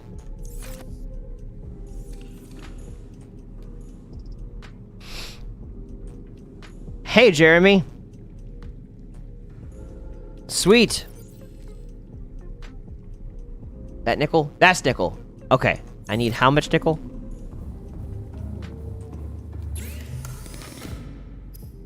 3 and 2 rubies. Okay. And plasteel ingot is what? I forget the recipe for that. Basic materials. Titanium ingot to lithium. Titanium ingot is 10 titanium. Okay.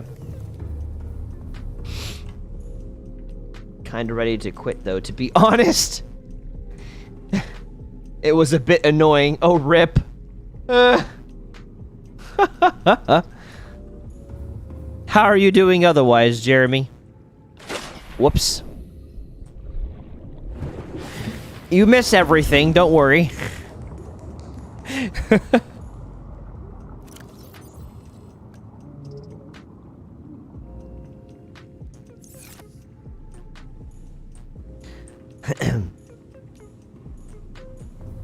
Okay.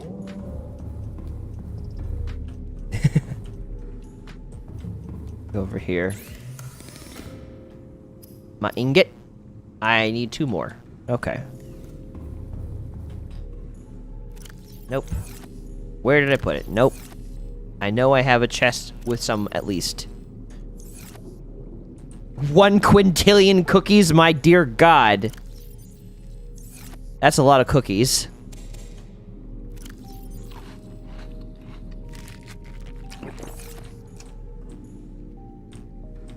I'm okay, besides that, mostly anyways. There's a lot of things I want to quit besides the that group. Rip. Oh, look at that. Beautiful. Beautiful. Do I have titanium in here? No. Do I have titanium here? No. I have titanium in my big tub, though. There is that. Halfway through to my first ascension. Oh, well, congratulations. That's beginner level cookies, Noah. Oops, wrong section to try to come into. Welcome aboard, Captain. All systems online. There we go. Get good, Noah. Get good. I know I have a... Oh, it's probably down here. I know I have a thing for building stuff. Noah has an addiction to cookie clicker. Ah, yes. Make that ingot.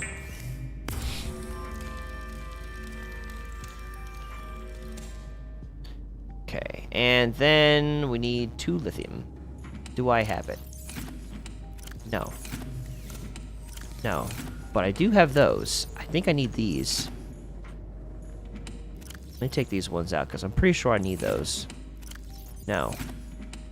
No. You have fallen so far. I have risen, not fallen. He is on his way to the first ascension. Did you not hear him?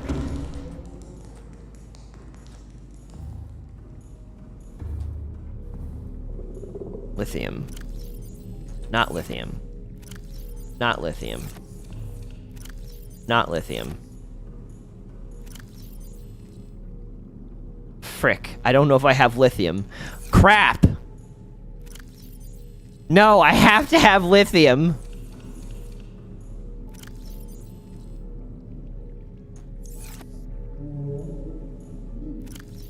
I don't think I have lithium. RIP!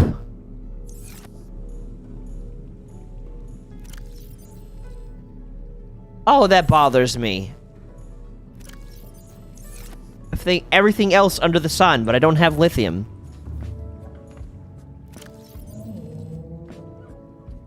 Let me get this gold out of my inventory so I can put it away and I can go find lithium. There we go. I have been to Shadow. I've been Shadow for so long. I'm gonna try to out just for fun. Gaming Warrior has never was never seen again. Oh boy. I've had a good weekend though. Though today's Monday so far, it ended already. It hasn't ended for us yet. We're still in Monday. So Jeremy, do you want me to go over what I went over again? I'll keep it short, sweet, to the point. I won't go through it in detail like I did earlier.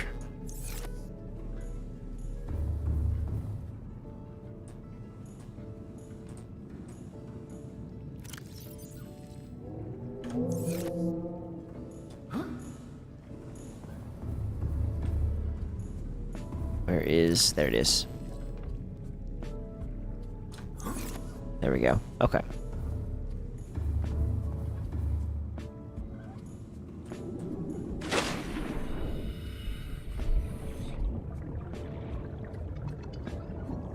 Oh.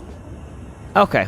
Well, I'm asking you. Like, the option is yours should you choose to accept.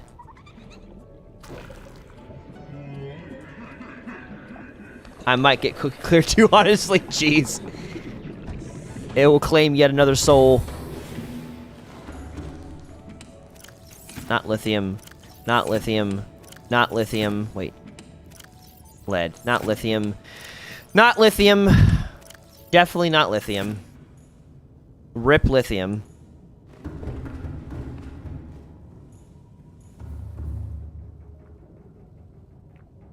I could actually end up clicking for the whole week. Don't.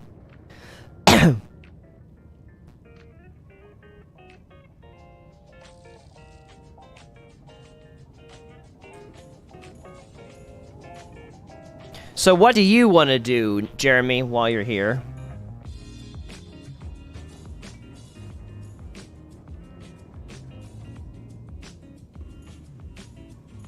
Who tell you? Okay, cool.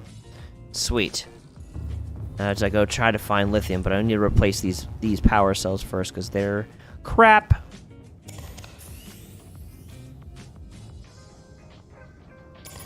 Unload that sucker. Lucky! Or Joy, welcome. What hit my ship? What on earth is going on outside? Don't listen to them. Ascend! Why listen when you can ascend? Oh, man.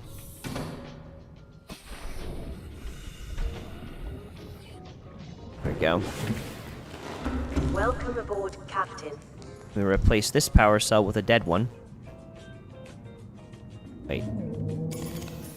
There we go. Whoop. There we go. And we'll replace this one here. Fun fact, I've been Clash of Clans active player for more than 10 years now. Wow. Clash of Clans I never got into. I did. I actually had my own clan for another gaming community that I had started. I was wondering if y'all could be praying for me. I've got some stuff going on and could use the it. Thanks. I can. I don't know what's going on, but I can. And go here.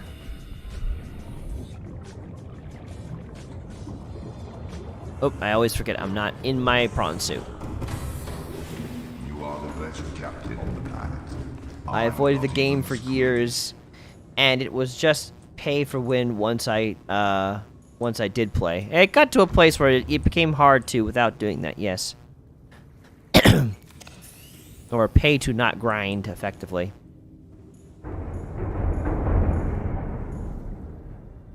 But now it just gets, well, pay to win, yeah.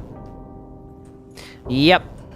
I remember when that wasn't the case, and now it's definitely more the case. You can, but it's just gonna be, like, pay to not grind, effectively, yeah. What is hitting this ship like a moron?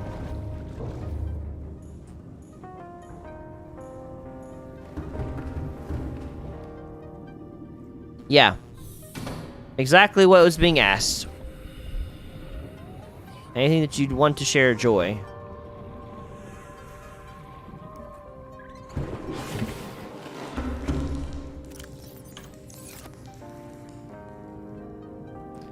That 23% charge.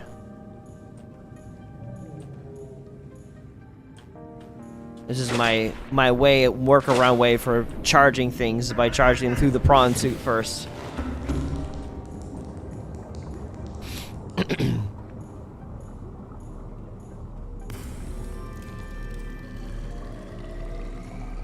Oh, jeez, yeah. Oh, God. I remember that grind. I do not miss that grind. Yeah, I remember it.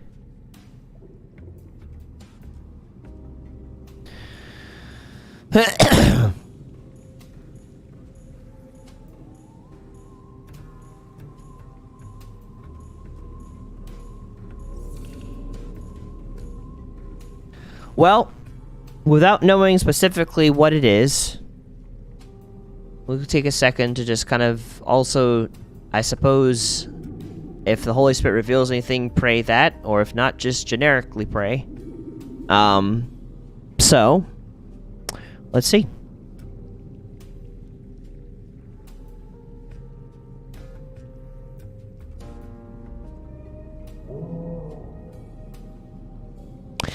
Lord,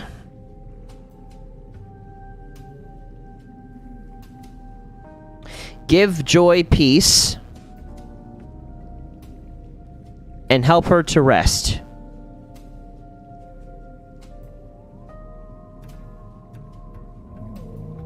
Help her to let go.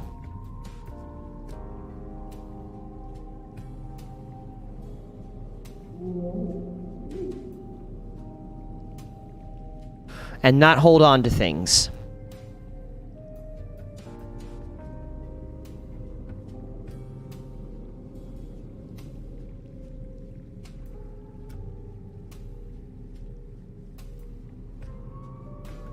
Amen.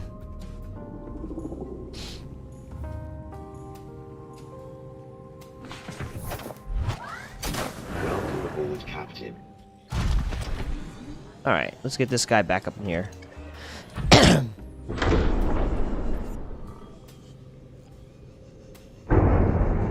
I want to be in the ship, not to ram into the ship. Gosh. Phlegm in my throat. We love you, Joy. And we always will.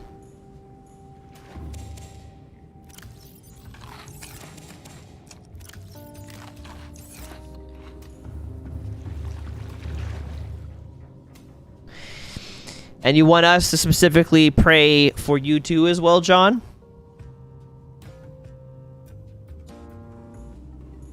Our struggle as artists isn't about appeasing the crowd. Let's see. Well, I'm thinking about it. Let me see if I can find a direction to head. Because I think I want to go... There's probably lithium in the bulb... the purple glowing mushroom zone, I'm pretty sure. To study our perception of self. I have a really bad addiction, and I feel like chains holding you.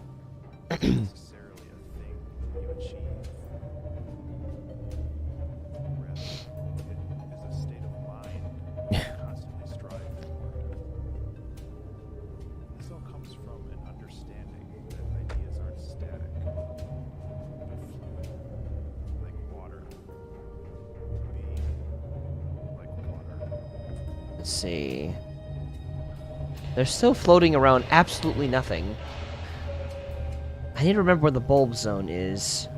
Or not the bulb zone, the glowing mushroom things. A genuine constant battle. Okay, do you want us to pray right now, John? That's it. That's where it is. That's where I need to be.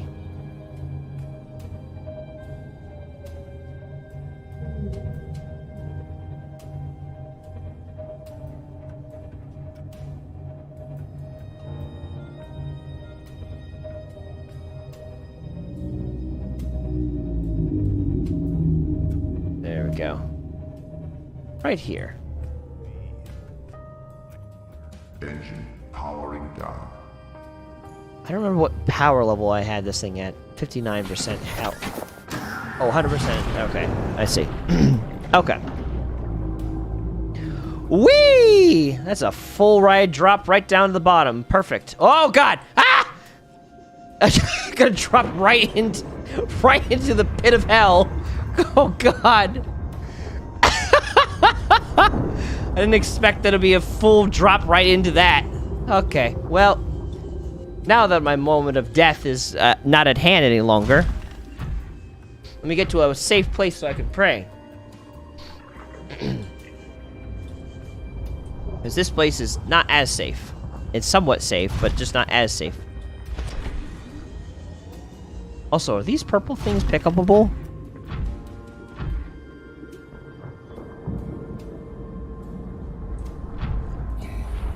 Prayer does help. That is one way. But oftentimes, it takes more than just prayer. What are you? That's a diamond. Hello. I am stuck. I think we're safe. I haven't seen any of those creatures pop out of those mushrooms and cause me any sort of significant scare. So, should be fine here. Alright. I'm going to guess that what you give me is what you've given me, correct, John?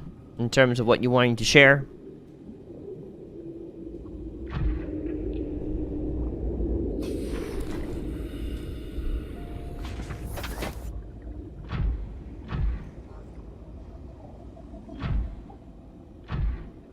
Okay. Cool. I'm gonna pray. I'm gonna sit here, and if God gives me anything... Well, I didn't really see what was said, because it said, well, cough, and then he said after that, it's a genuine constant battle. That's all I saw. That's all that YouTube decided to show me, so I guess some of it got eaten, but either way. That's why I said, is that everything? Because if you said more, that's literally all that I saw. So, I'm gonna sit here. Okay. I'm gonna sit here and just listen to whatever the Holy Spirit has to say. If there's anything, if not, I'm just gonna pray. And we'll all, I guess you could say, pray together in this one.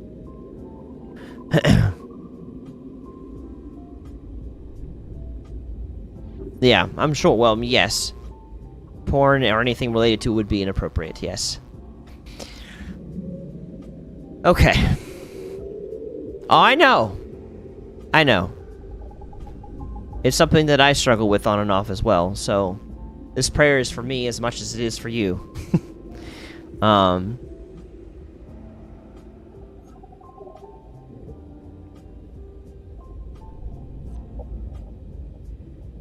Thank you, Lord.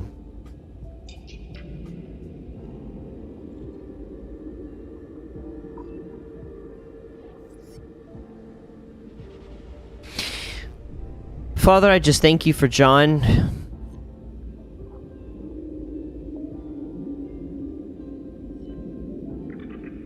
And I thank you, Lord, for being with him. I thank you, Lord, that you never leave us nor forsake us. And so I thank you, Lord, for taking that burden off of him. Of any kind of concern that you would abandon him, because that is never going to happen on your part. And I just thank you, Lord, for giving him wisdom and helping him to use the wisdom when dealing with porn, of how to handle it properly in such a way that it gets taken care of.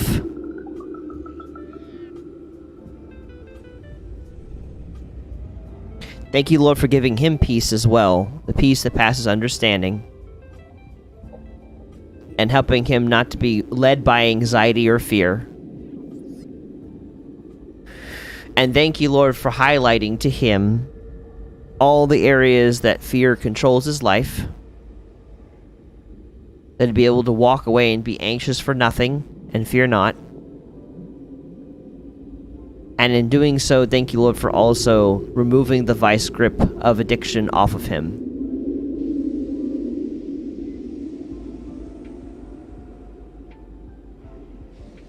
Thank you, Lord, for helping him to grow with you.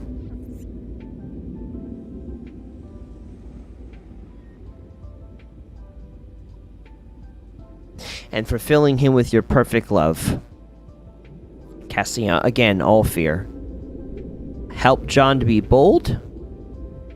Help John to be rested.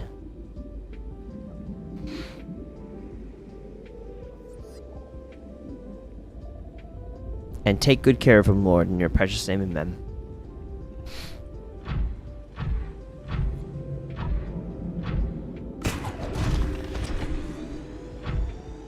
I'm on Lauren's phone, but I am also praying Noah equals Noah.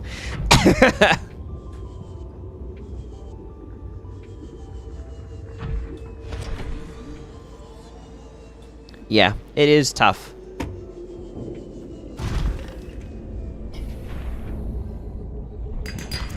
I know very few people that don't really struggle with it, but I know a lot of people that do.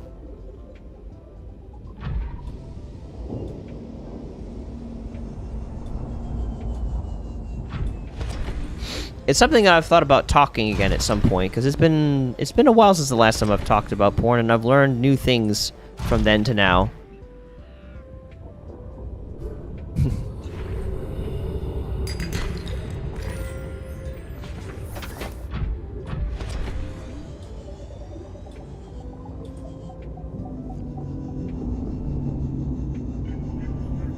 Ah, these are the creatures I was trying to avoid, and there's a lithium deposit I want. Right in the way of it. Stuck. Dang it.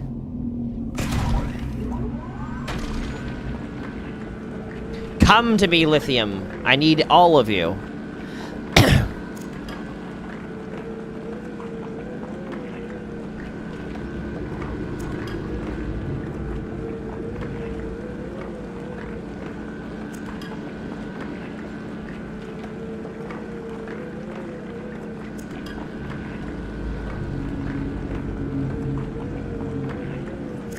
It's okay to cry, gaming warrior.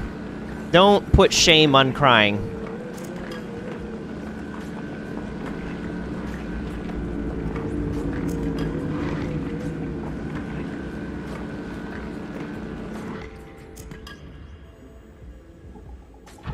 Crying is a part of sadness, and crying is a part of relief.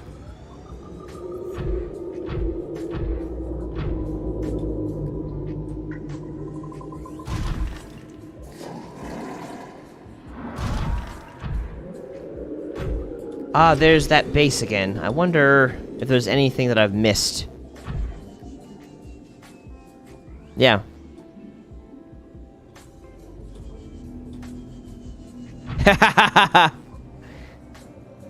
It was not that you were too positive, it's just that I don't want anyone to feel ashamed for crying. That's all.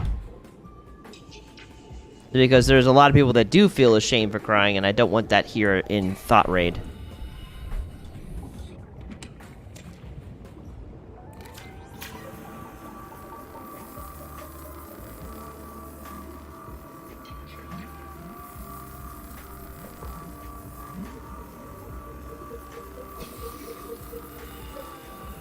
What's floating past me?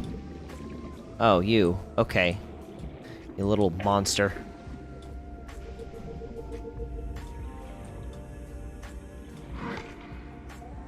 Is there anything in here that I can scan? Hello? Scan? Nope, not scan. Looks like nothing here is scannable. Darn. Okay. I was really hoping I could scan something.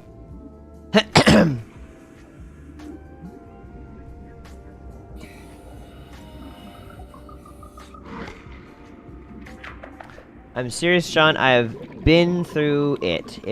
If it gets difficult, you want to talk to avoid falling into it, message me on Discord. Yeah, it's always good to be accountable with that kind of stuff. Always good.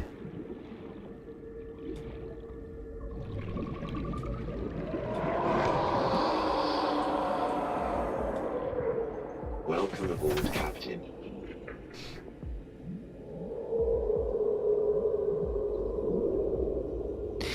Yeah, no, yeah. You don't want to get to a place of hopelessness to feel like you can't overcome evil. Yeah, that's fair.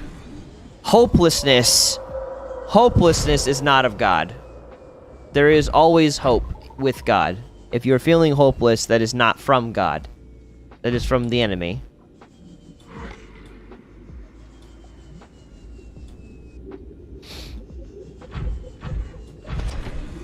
So that I stand with that statement.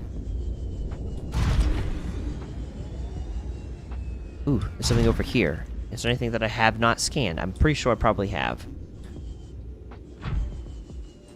Is that more lithium? Ha-ha! Come to me, lithium.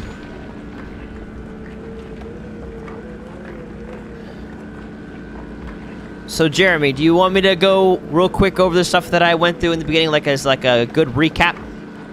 And do you have, or anyone here have any questions specifically about the topic of being dependent on God while we're at it?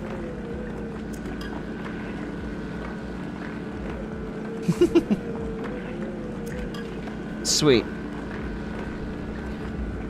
So today I did this in kind of like segments. The first part I went over and I defined what does being dependent mean. And I went through Google for a definition, and I really agree with the definition that it provided in this case. Okay, I'm just drilling nothing. Okay.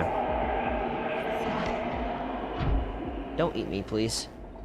So, the definition that was provided through Google was, requiring someone or something for financial, emotional, or other support. Because I wanted to kind of break down right away what does it mean to be dependent for those who need, like, a picture. Which is something that I feel like is totally feasible, with God. Is to be dependent on him for financial, emotional, and other support, honestly. Like, I feel like those are some of the biggest things that we can depend on him in every day. So, that was the definition. Then I went into why should you want to depend on God. And out of that, I went through Isaiah 40. And I went through verses 12 to 31. Just kind of going through, like, how knowledgeable God is. Before I go to that, though, I need to get away from these screams of danger. Because it's going to be very distracting trying to read and then also have something just casually threatening you the whole time.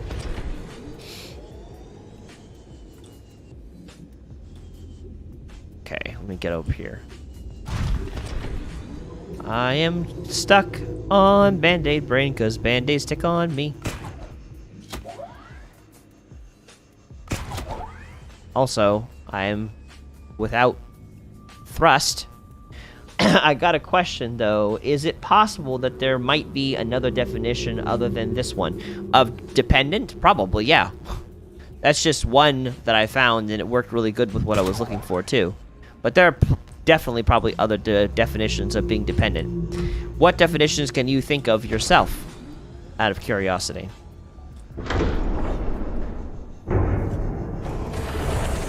Welcome aboard, Captain. All systems online. Honk honk beep beep. Engine powering up.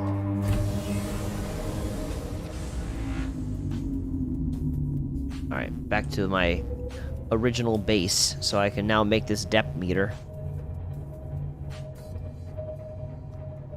Okay. But yeah, there's probably other definitions that could be utilized to explain that. 100%. But that's the main one.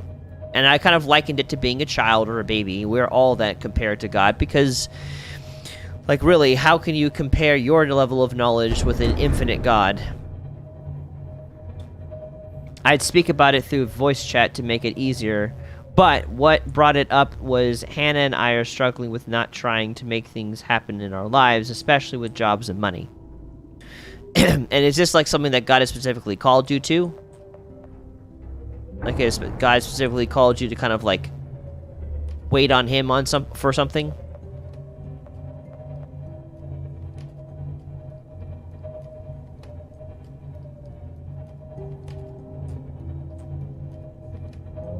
I see. Okay. Well, fair enough. Yeah. So if God's called you to it, there's a reason for it, obviously. So yeah, okay. It's kind of annoying, but we know it's for the best. Yeah. But everyone doesn't really want to be good, then they're dependent on... But if someone really does want to be good, then they are dependent on God. Yeah. Okay, so yeah. So we got the definition of it. Then we go into the why. We was reading Isaiah chapter 40 verses 12 through 21, but in this case, I think since we've read it through the whole thing, the main thing is at the very end. But those who trust in the Lord will find new strength. They will soar high on wings like eagles. They will run and not grow weary.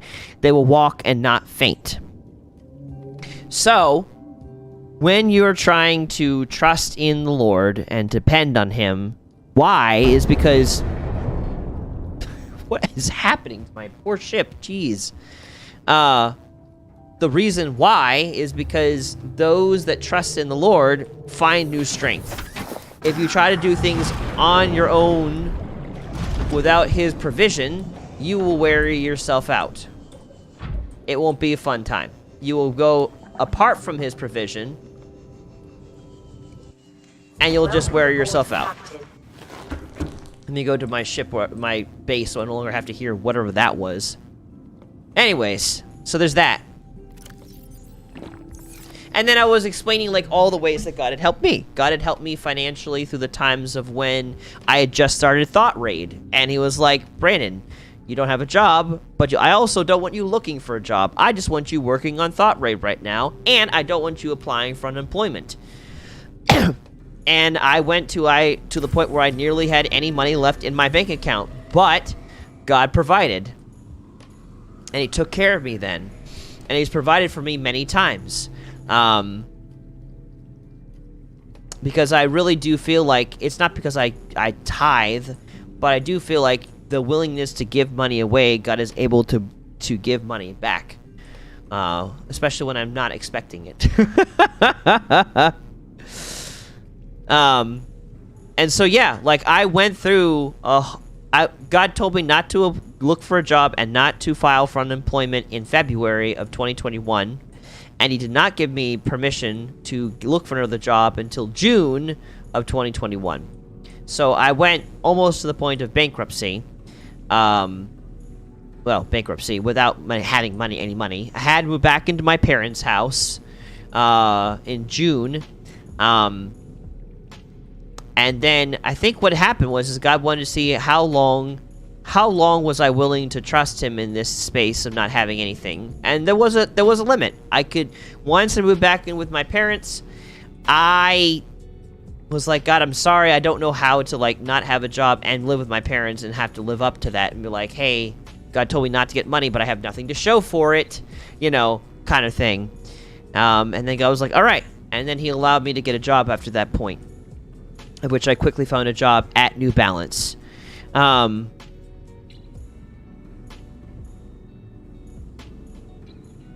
It's always good to tithe.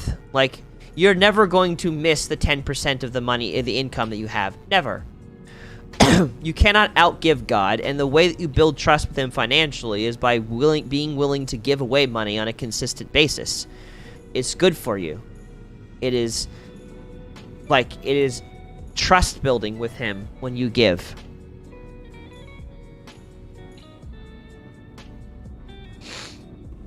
But God has provided for me. He's provided by people just randomly giving money to me through the door.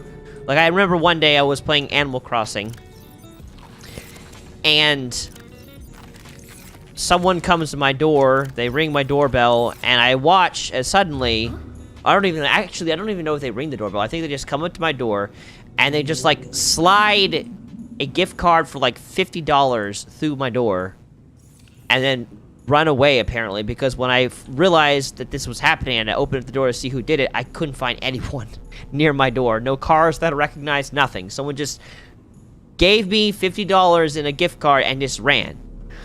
I don't know who, I don't know when. I mean, I know when, but I don't know who. Oh yeah, it's definitely really good. And yes, it does not, that's correct, Noah. It does not a way for instant miracles to happen at all. It's something that we should do out of our love for God, not because we expect something in return. Yes, 100%. God cannot be manipulated. I'm saying, if you're going to be giving for the expectation of return, like, try to devoid yourself of that motivation. Yes, God can bless back when you give to other people, but you want to give because you want to give, not because you feel obligated to give. But even if God does not give anything back because you give, what it does do is it gives you more faith and trust in him, and you're blessing other people, which in turn blesses you down the road because you were there for them by proxy. But you give because you want to give. Do not give out of obligation. God loves a cheerful giver, not a resentful giver.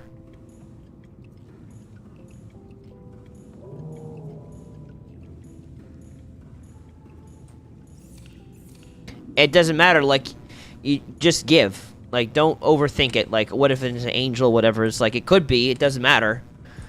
Give. It is good for you. So, God has provided for me. I've always been a tither since I was really young. My parents impressed that upon me. It's something that I love to do. I'm very excited to do it. So I've been giving for as probably, I feel like I've been giving tithes probably since I was in like 4th or 5th grade, somewhere within that time range when I would get gift money, and I would give like 10% of my gift money at that time. And God has always provided for me. Like, he doesn't promise me that he's going to do it. He's shown me that, yes, I will make certain amounts of money and do certain things, but he's never, like, guaranteed it. It's been more like, this is something that, like, is going to happen, but, like, never within my time frame. So I can never, like, yes, I'm going to give, and now God's going to give back. But what I can say is that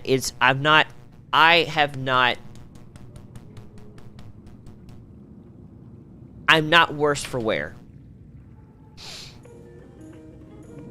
for it. It's helped me a lot. So, anyways, focusing in, Jeremy. So, God has helped me a lot. He's helped me with direction and vision, all that kind of stuff. He's taking care of me and everything.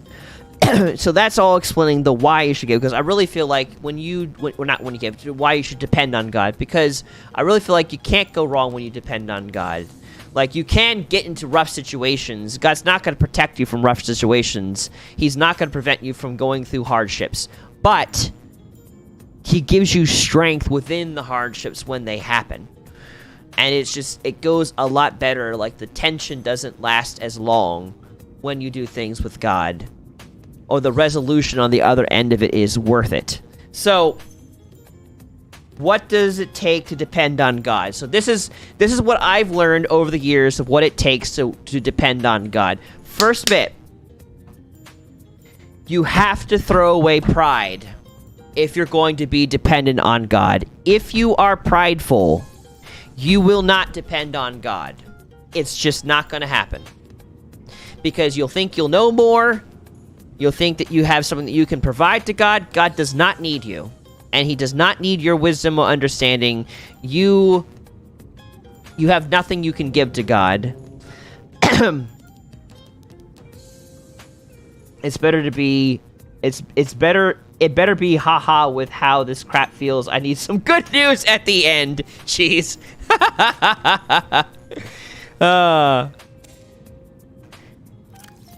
You can't go wrong being dependent on God. Doesn't mean that life is going to be great, but you can't go wrong with it.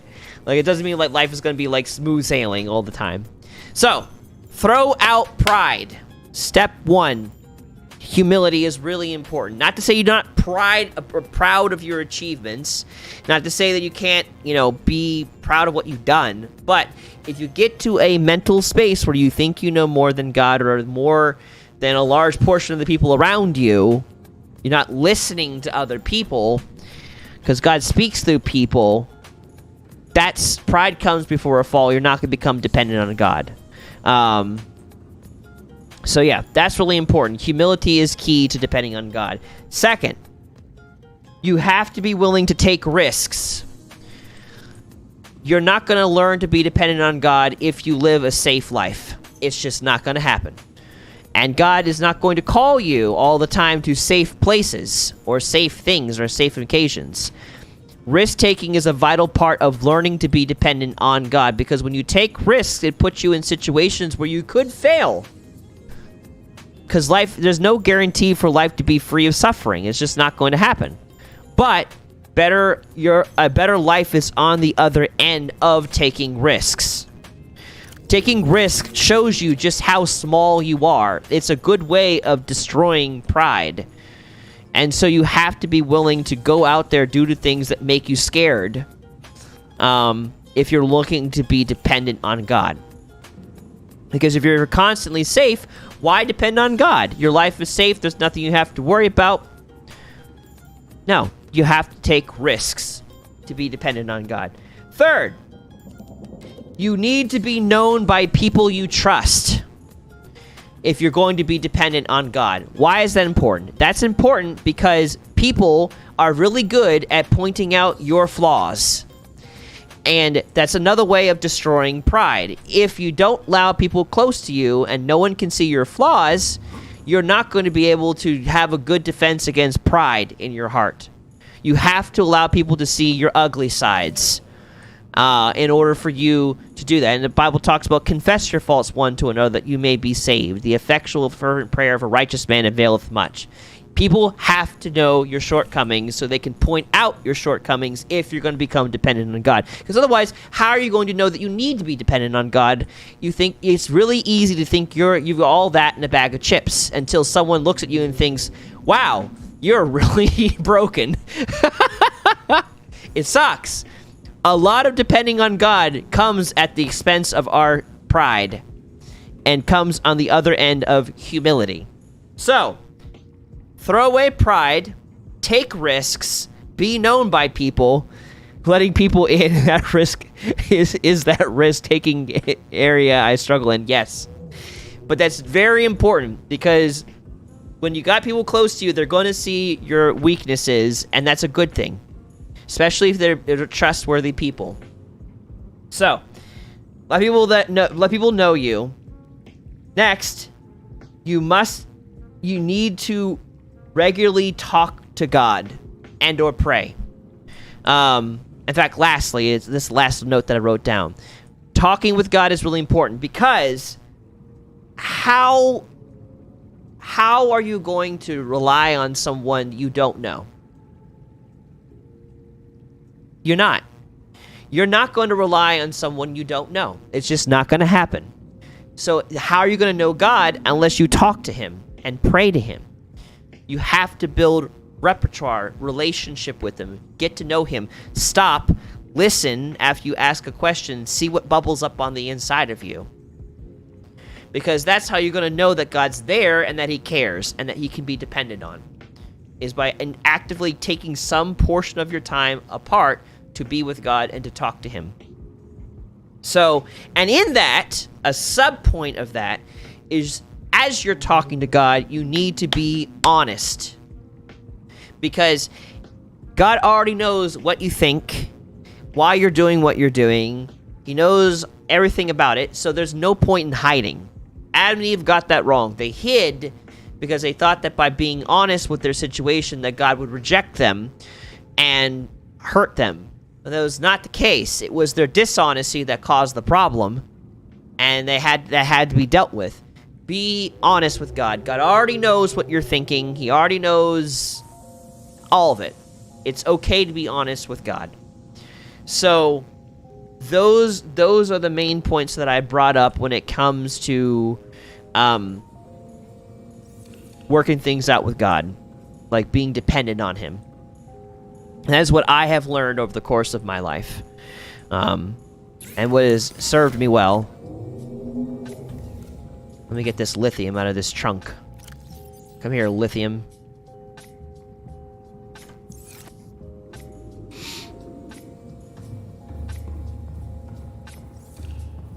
Alright. One of this lithium is turning this into a plasticil ingot. And then this plasticil ingot is turning itself into a depth module for my prawn suit, which requires nickel ore, which I thought I had in my inventory, but apparently not. Which I actually did not need the rubies. Interesting. Where am I storing rubies?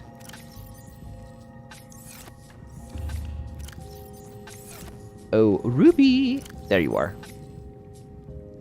And I can get my 3 nickel ores. Someone is cooking something in my house. I can smell it. I don't know what it is, though. For a moment, it smelled like someone was breathing into my nose. It's a weird smell. I was like, what is happening? Oh, I'm glad you're good.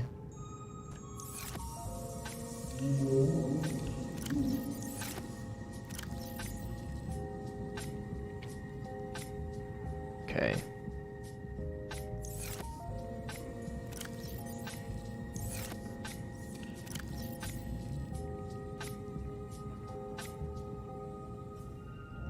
I'm cooking something in my house. I can smell it a mile away, Lauren. It is permeating all throughout my room. What are you cooking?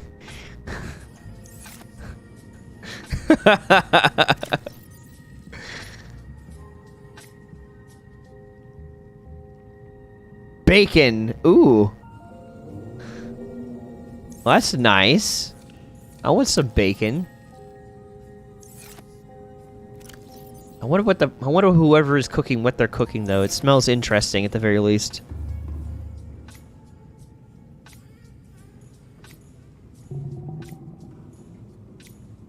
Okay. What am I missing now? I'm missing... Oh, I did need the rubies. Dang it. Give me 2 rubies. Thank you. Okay. Now I'll make the module. There we go.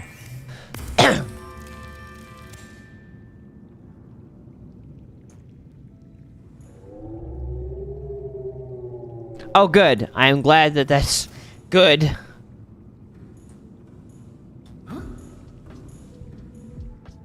Okay.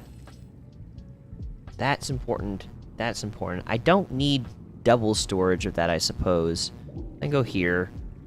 And then we can give ourselves our depth meter. Now we can go... Now we can get where we need to get. Ha! Okay. Ooh, a turkey bacon croissant sandwich. Wow, that's nice. Okay. The cat scratched you. Okay.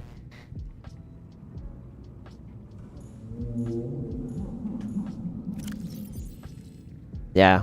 Well, I'm glad you're okay. That's good.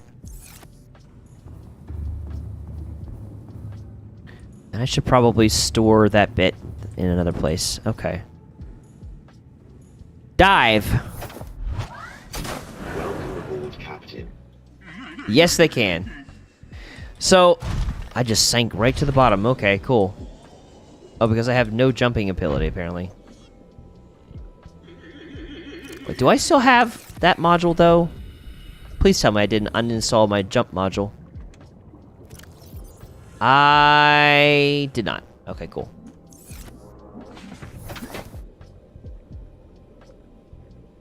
I have only had a cat for 30 minutes in my life. We have the cat now that's at the apartment, but I almost never see the cat. Or the house. Captain. So I've only really interacted with a cat as a pet for like 30 minutes, and then it was taken away. Taken back. Like, no more. Caused allergies. It was sad. Okay. So we've got the depth modules. We got our crap tons of lithium, which we're going to store away. For the croissant! Oh, man. Hopefully one day I'll be able to meet you, Gaming Warrior. That'd be great. If you're ever over here on this side of the ocean, it'd be great to meet you. Yeah, I can't keep one because... yeah, same. I don't know how bad my allergies are nowadays, though. I haven't had a... cat since then. I do remember sometimes my eyes get irritated, so it's not perfect. But, well, that's at 8%. Do I have a full one? I do. Cool. Let's see. Nope. Okay, cool. Okay. This will be where we'll end tonight. I have accomplished what I'm going to accomplish. Powering down. And it's 11 o'clock, and I need to eat before I go to bed. So this will be my stopping point for tonight. So yeah. Cool. Well, I want to thank you guys for watching. If you've enjoyed this stream, I want to invite you to help support thoutraid. It's up to you. You can support us in 2 ways, 2 major ways, 3 technically. First way is if you have it, you can help us financially. Thank you, I appreciate that. We have a Patreon, and we also have PayPal, and it's a good way to consistently help us. All the money that is donated to thoutraid will help with us increasing the quality of the stream, and it will go into 10% of that will go back into the community and other places to help people out. So it will always be speaking of tithing, thoughtraid tithes. So I like to have that model within thoughtraid just as much as I like to do in my own life. So there is that.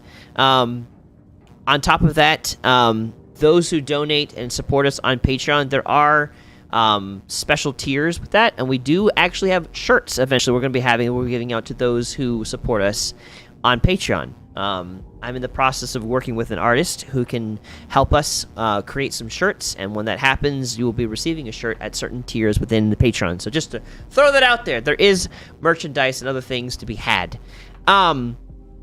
On top of that, if you do not have the ability to financially support us, you can support us by letting anyone know who would need a community like ours, to invite them to come join us on thoughtraid. We do these talks on Mondays, but we have community nights, as you well know. And if you have friends that have questions or things they're going through or struggling with, we want to be here for them. So let people know. Word of mouth always is a big thing that helps anybody. So I appreciate that. But other than that, you can also pray for us as well. So if you like to support us, these are ways that you can support us. But with all of that said, we broadcast every week on Monday, Friday, and Saturday, 8 p.m. Eastern Standard Time, and we'll be live again this Friday with some more gaming. You don't want to miss it. I love you guys, and I look forward to seeing you again soon. And good night, Jeremy.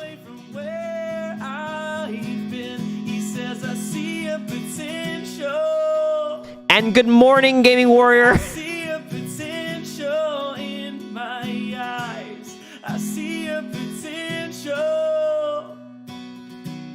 I never lost sight of the reason why you're alive. You're alive. You're alive. We sing Jesus, you're alive.